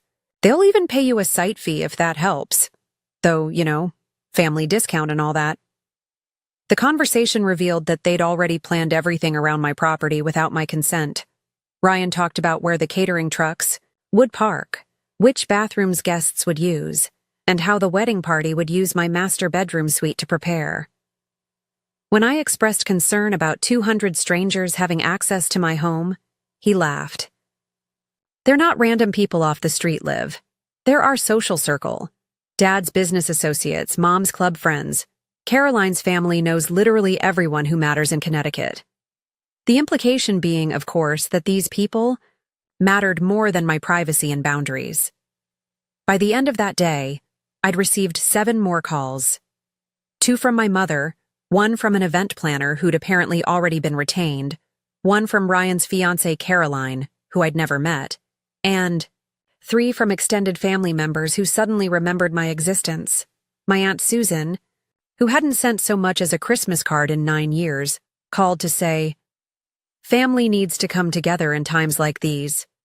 Your father may be stubborn, but surely you're big enough to move past all that unpleasantness."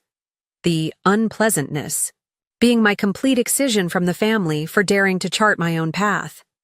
The barrage continued into the next day. My cousin Michael texted that I shouldn't punish Ryan for Dad's decisions. Ryan's fiancée Caroline sent a gushing email about how she'd always admired my design aesthetic and included a Pinterest board of wedding ideas already tailored to my property's features.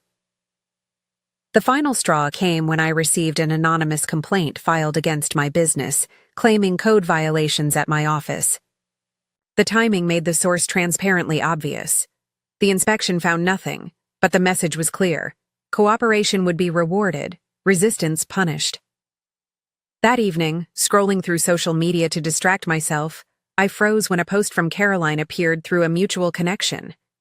It featured a professional photo of my home's exterior taken from my business website, captioned, "Cannot wait to celebrate our special day at this dream venue. 63 days until forever begins.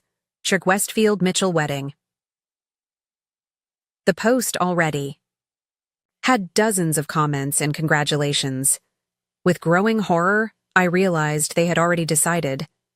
My consent was considered a formality, not a requirement. The next morning, I received a text from my cousin Jennifer, always the family gossip. "Mom told me to keep it quiet, but thought you should know they already sent the invitations with your address last week. Aunt Linda said they figured once people RSVP'd you wouldn't say no. Not cool. Just FYI." The final confirmation came during an accidental encounter with Caroline's mother at my local coffee shop, an obvious reconnaissance mission poorly disguised as coincidence. She gushed about finally meeting the sister-in-law-to-be and mentioned her excitement about seeing the property transformed for the wedding. When I carefully mentioned I hadn't actually agreed to host the event, her perfect smile froze. "But the invitations. Well, I'm sure you'll sort it out with your brother. Family always comes through in the end." By the time my mother called again that evening, my decision was made. "We really need your answer now, Olivia," she said. "The wedding planner needs to finalize contracts with vendors." "My answer is no," I replied with calm that surprised even me. "I'm not comfortable hosting this event." "Don't be ridiculous," she snapped, facade cracking. "Everything's already arranged. People have RSVP'd." "That's unfortunate, since you arranged it all without my agreement. We assumed you'd want to be part of your brother's special day. After 9 years of no contact, that's quite an assumption." "Eh?" Telling silence followed before she recovered. "If this is about money, it's not about money. It's about respect for my home and my boundaries. For God's sake, Olivia, stop being so selfish. Ryan is your brother." A brother who hasn't spoken to me in 9 years and now wants to use my home without even a proper conversation first? No. Find another venue. The conversation ended with my mother's warning that I'd regret this decision, and my father would be in touch. The implicit threat hung in the air long after I hung up. After ending the call with my mother, I knew the situation required careful handling. This wasn't just an unreasonable request. It was a coordinated campaign to override my autonomy. I needed to respond clearly, firmly, and with proper documentation. After consulting with both my therapist and my closest friends over an emergency dinner at my house, I drafted a formal email to my parents, Ryan and Caroline. Zoe, now an HR director, helped me craft language that was polite but unambiguous. After careful consideration, I must decline the request to host Ryan and Caroline's wedding at my home. While I wish you both happiness in your marriage, my property is not available as a wedding venue. Please respect this decision as final and make alternative arrangements immediately, particularly since invitations have apparently already been distributed using my address without my consent. Any vendors who contact me regarding this event will be informed that no such event has been authorized at this location. I sent the email with delivery and read receipts requested, then tried to return to my normal life and work. Their response was swift and multi-pronged. My father called within an hour, his voice controlled but vibrating with anger. This is absolutely unacceptable. After everything we've done for you, what exactly have you done for me in the past? 9 years? I interrupted, surprising myself with my directness. Don't take that tone with me. Your brother needs this. The Westfields are important connections. Then I suggest finding a venue they'll find equally impressive. My home is not available. This is how you repay your family? With selfishness? After all the advantages you've had? The gaslighting was so blatant I almost laughed. Dad, you literally disowned me. You told me not to use the family name. You cut me off completely when I was 25. What advantages are you referring to exactly? That's ancient history. This is about now. About family obligation. Family obligation works both ways. You can't discard someone for 9 years then claim family ties when convenient. The call ended with my father threatening vague consequences for my obstinacy. The text messages began immediately after. My mother sent a series of increasingly emotional appeals. How could you embarrass us like this? Followed by, Ryan is devastated. And finally, I didn't raise you to be this cruel.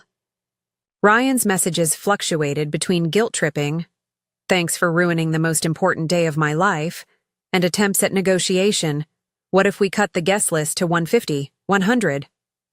Caroline, whom I'd never met, sent a tear-filled voice message about her dream wedding being destroyed and how she'd always hoped to have a sister relationship with me. The obvious manipulation might have been comical if it weren't so invasive. By evening, extended family members I hadn't heard from in years were contacting me. Aunt Patricia called to explain I was tearing the family apart. Uncle James texted that my father was not a well man, and this stress could affect his heart. Cousins I'd played with as a child, but who had remained silent during my disowning, suddenly became concerned intermediaries. The next day brought an escalation I hadn't anticipated. A formal complaint was filed against my business with the town's Historic Preservation Board, claiming unauthorized modifications to my property. The inspection proved the allegations baseless, but the coincidental timing was unmistakable. 3 days after my refusal email, I received notice of an anonymous complaint to the health department regarding commercial activity at a residential property. Again, the inspection found nothing improper as I had all necessary permits for my home office, but the hassle and stress were significant. Through professional contacts, I learned my father had been making inquiries about my business, relationships presumably seeking pressure points. A longtime client called to ask if everything was okay, mentioning that some financial advisor guy was asking strange questions about your business practices. The digital front opened next. Negative reviews suddenly appeared on my business profiles. from accounts created within the previous 48 hours. Comments questioning my professionalism and reliability emerged on design forums I participated in. Again, the timing made the source obvious. 1 week after my refusal, I discovered through social media that invitations had indeed been sent with my address listed as the venue.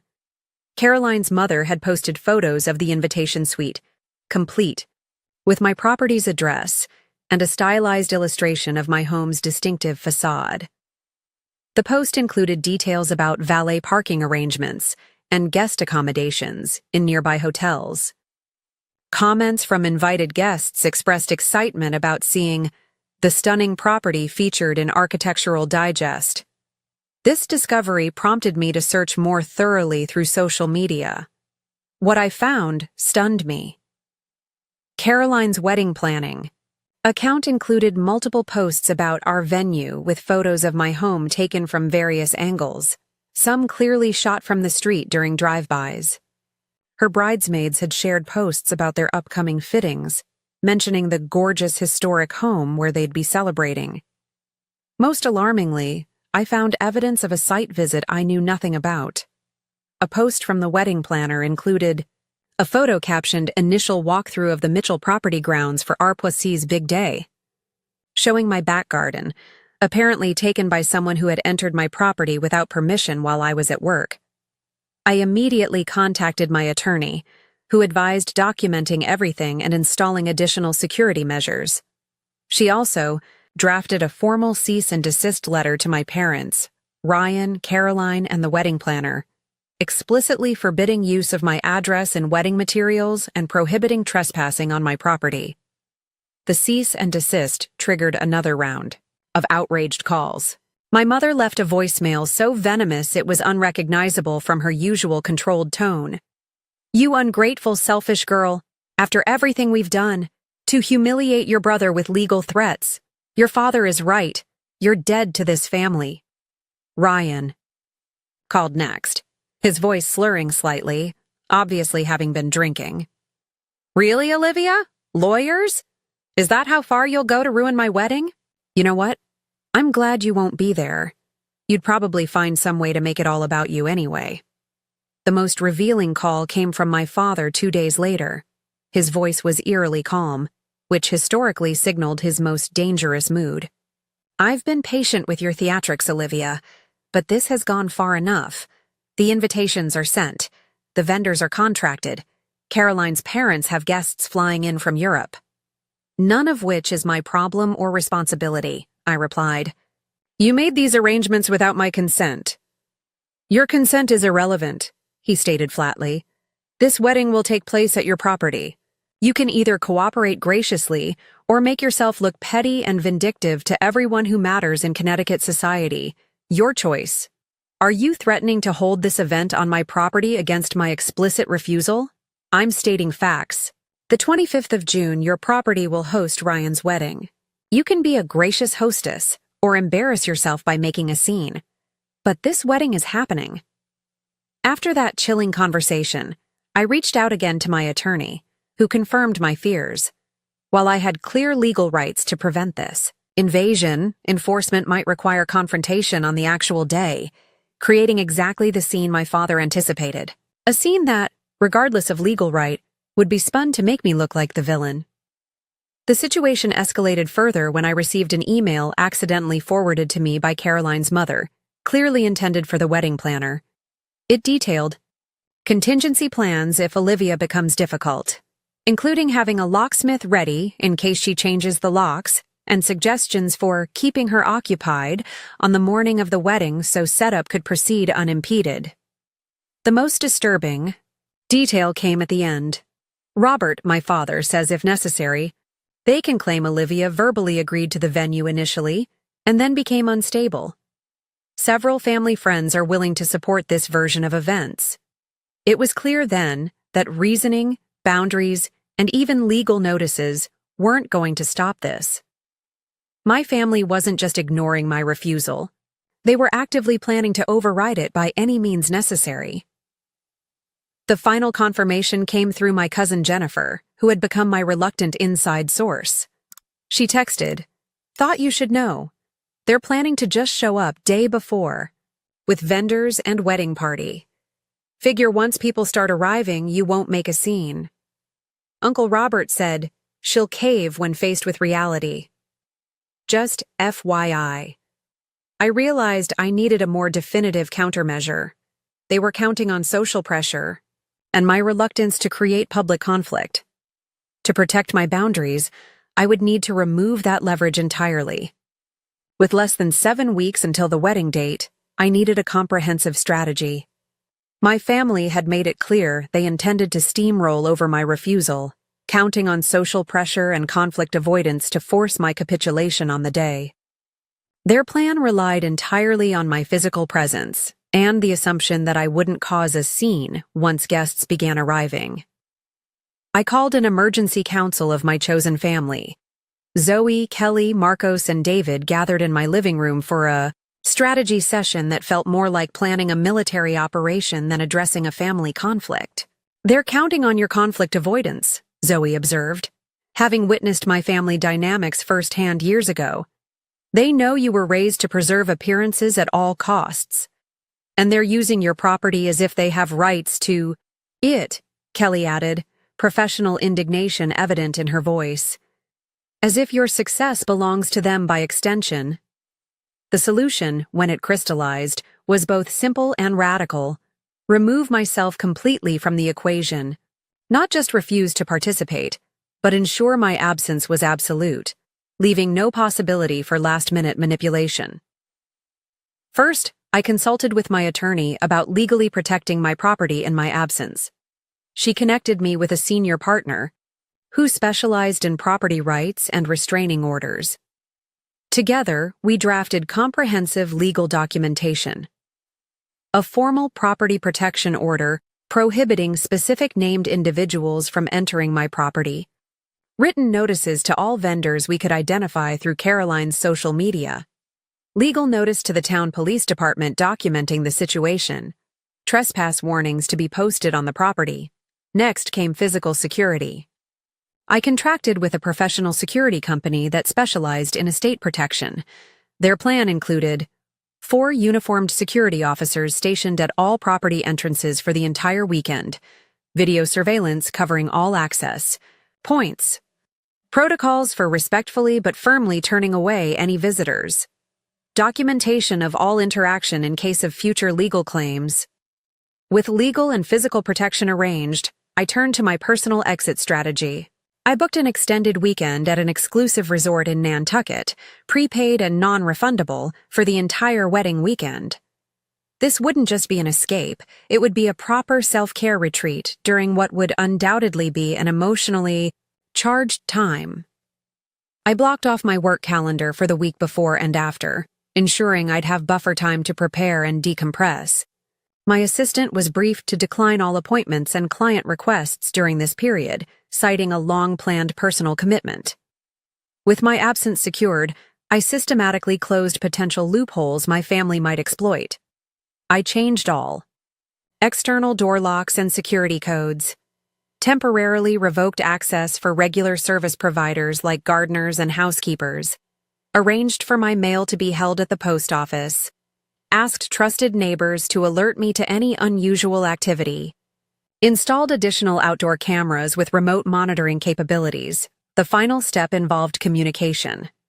My attorney sent formal cease and desist letters to my parents, Ryan and Caroline.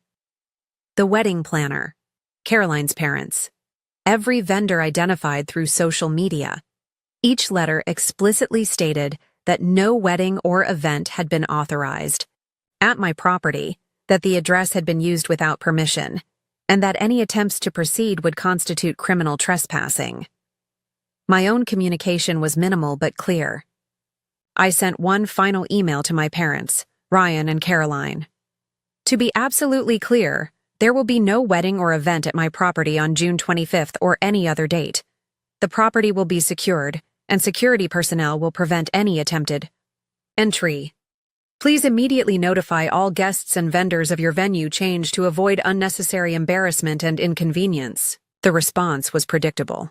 My mother called, alternating between tears and threats. Ryan sent a series of increasingly angry texts. My father left one voicemail stating simply, "You'll regret this level of hostility for the rest of your life." Caroline's parents, previously sheltered from the full reality of the situation by my family's manipulations, finally seemed to grasp the seriousness of the issue. Caroline's father called, his tone businesslike. "I've just received a letter from your attorney. Is it your position that we never had permission to use your property?" "That's correct," I confirmed. "I explicitly declined when first asked and have repeatedly refused since." A long pause followed. "We were given to understand this was a family disagreement that would resolve itself, that you had initially agreed but were being difficult about details." "That was never the case.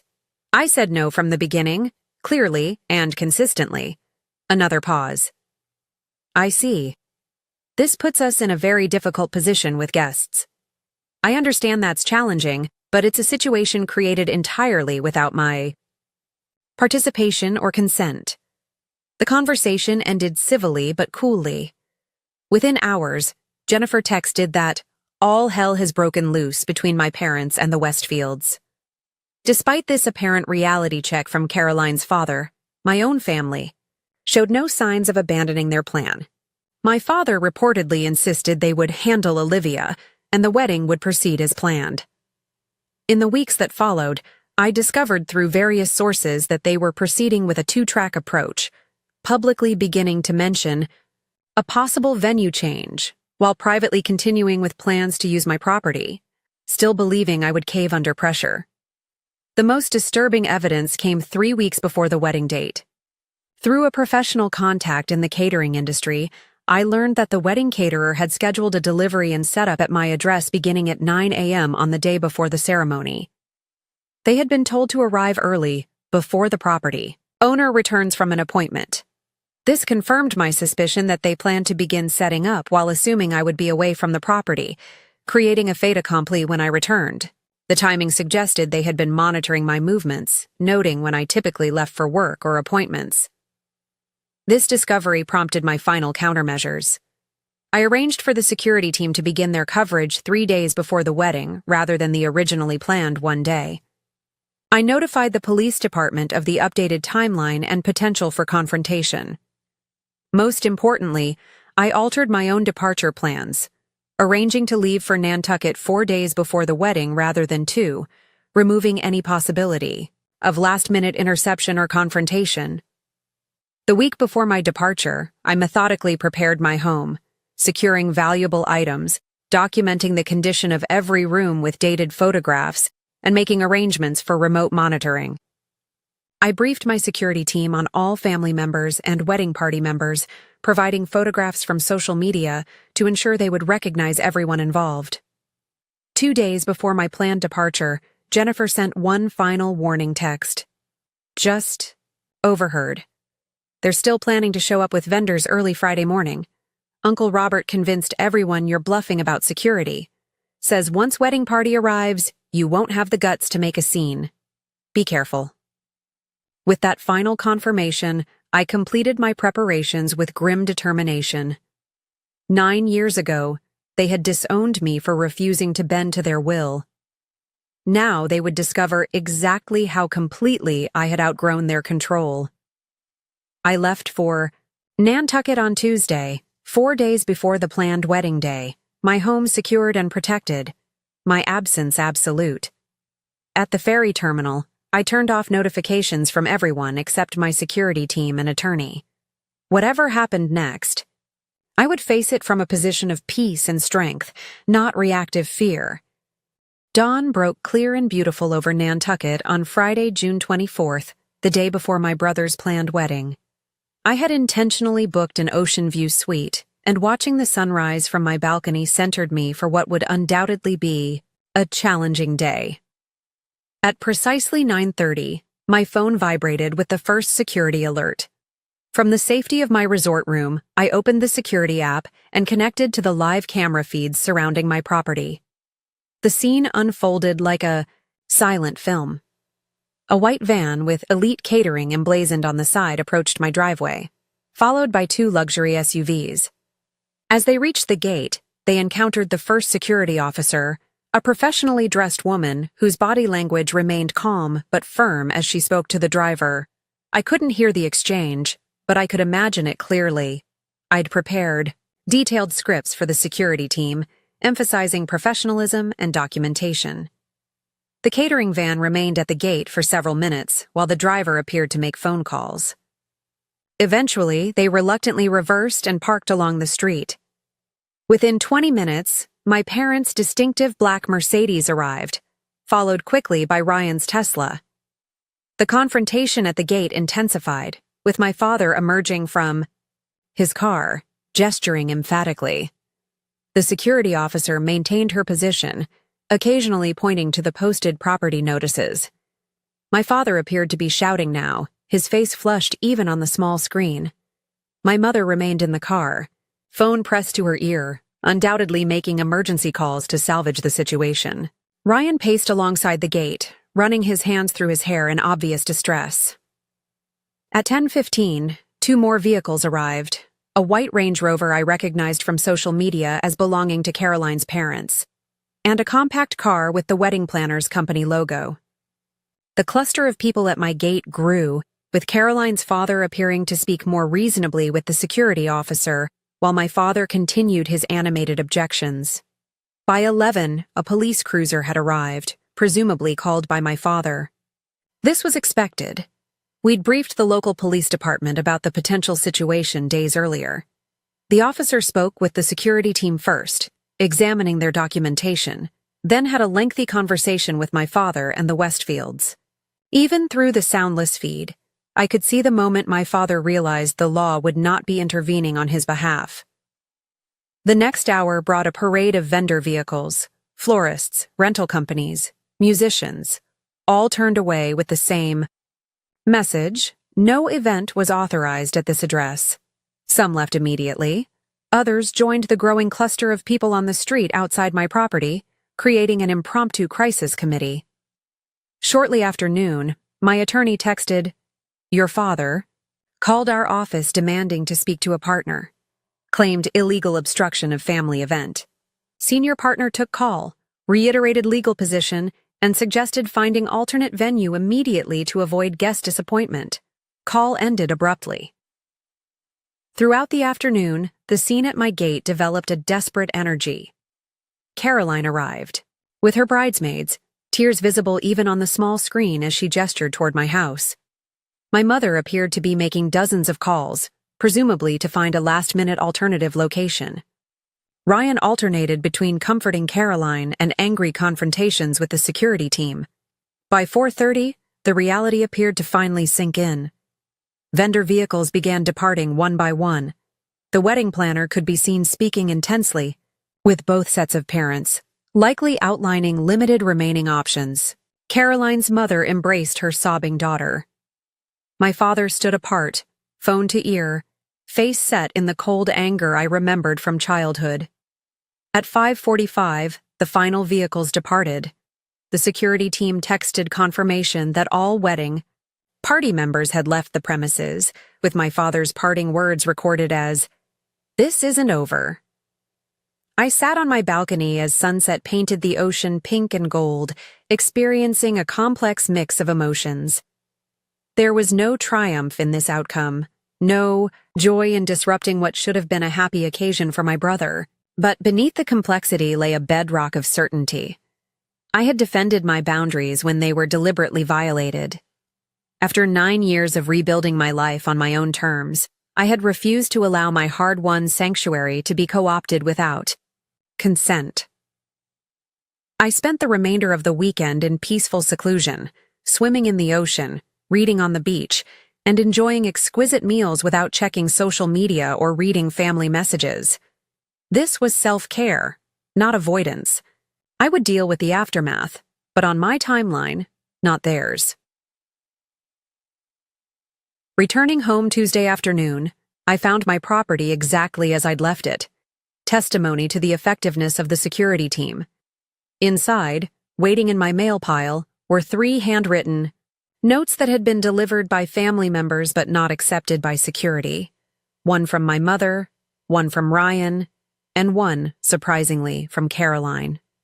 I read them that evening with a glass of wine on my patio, the same patio they had planned to fill with wedding guests without my permission. My mother's note vibrated with cold fury, calling me selfish, vindictive, and unforgivable. "You've destroyed your brother's happiness out of spite," she wrote. "This family is better off without your toxic presence."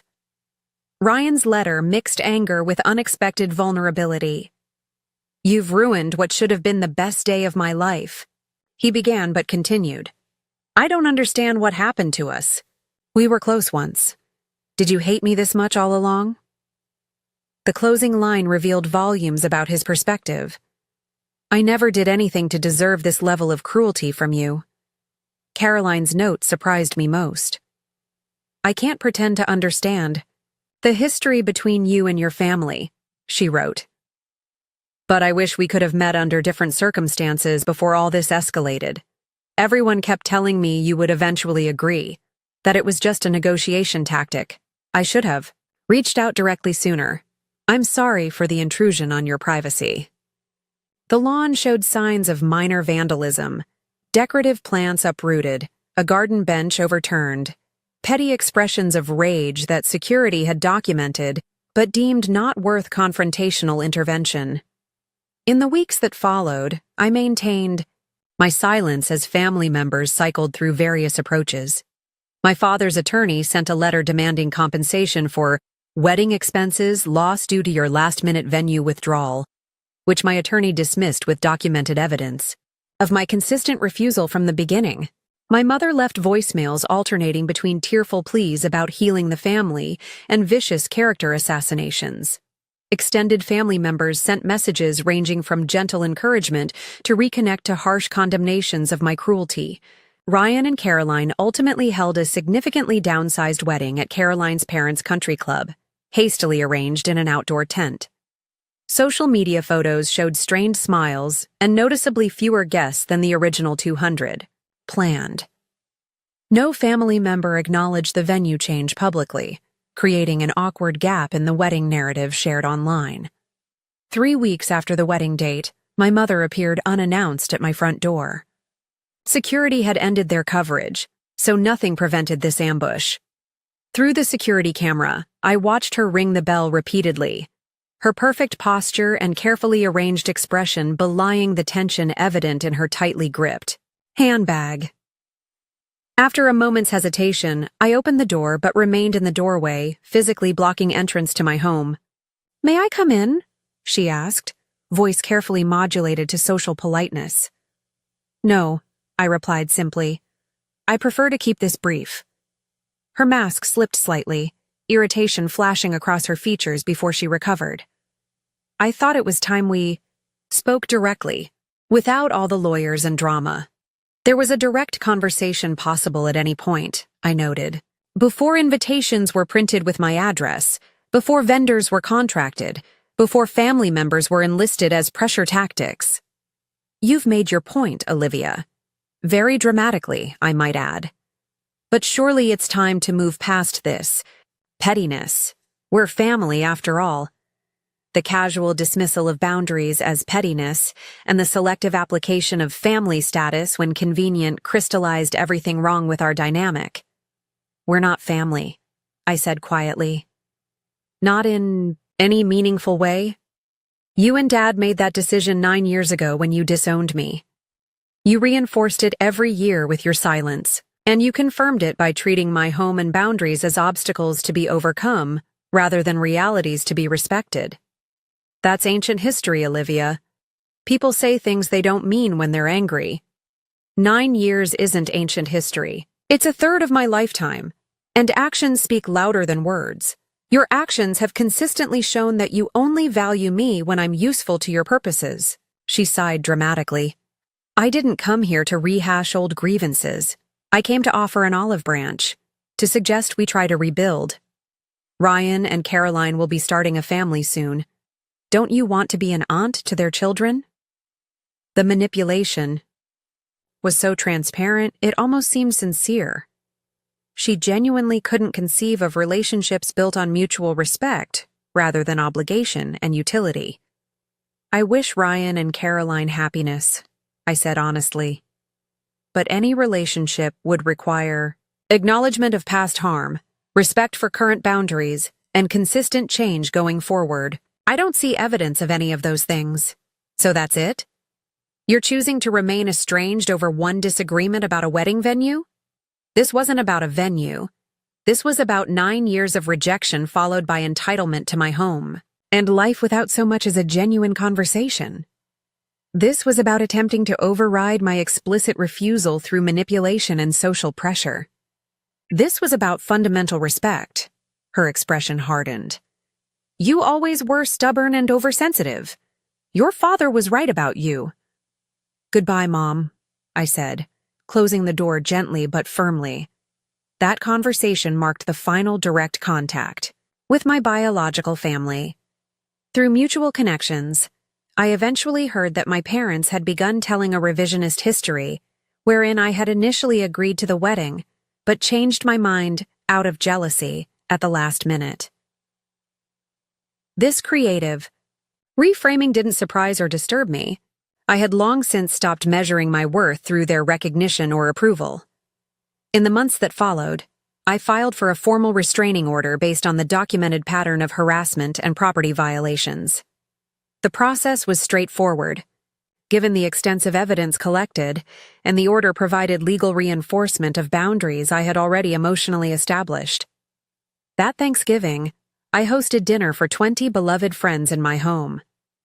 Zoe and her family, Kelly and her new girlfriend, Marcos and David and their extended chosen family, clients who had become friends, neighbors who had supported me through the wedding drama, all gathered around tables set up in the same garden, where my brother's ceremony had been planned without my consent.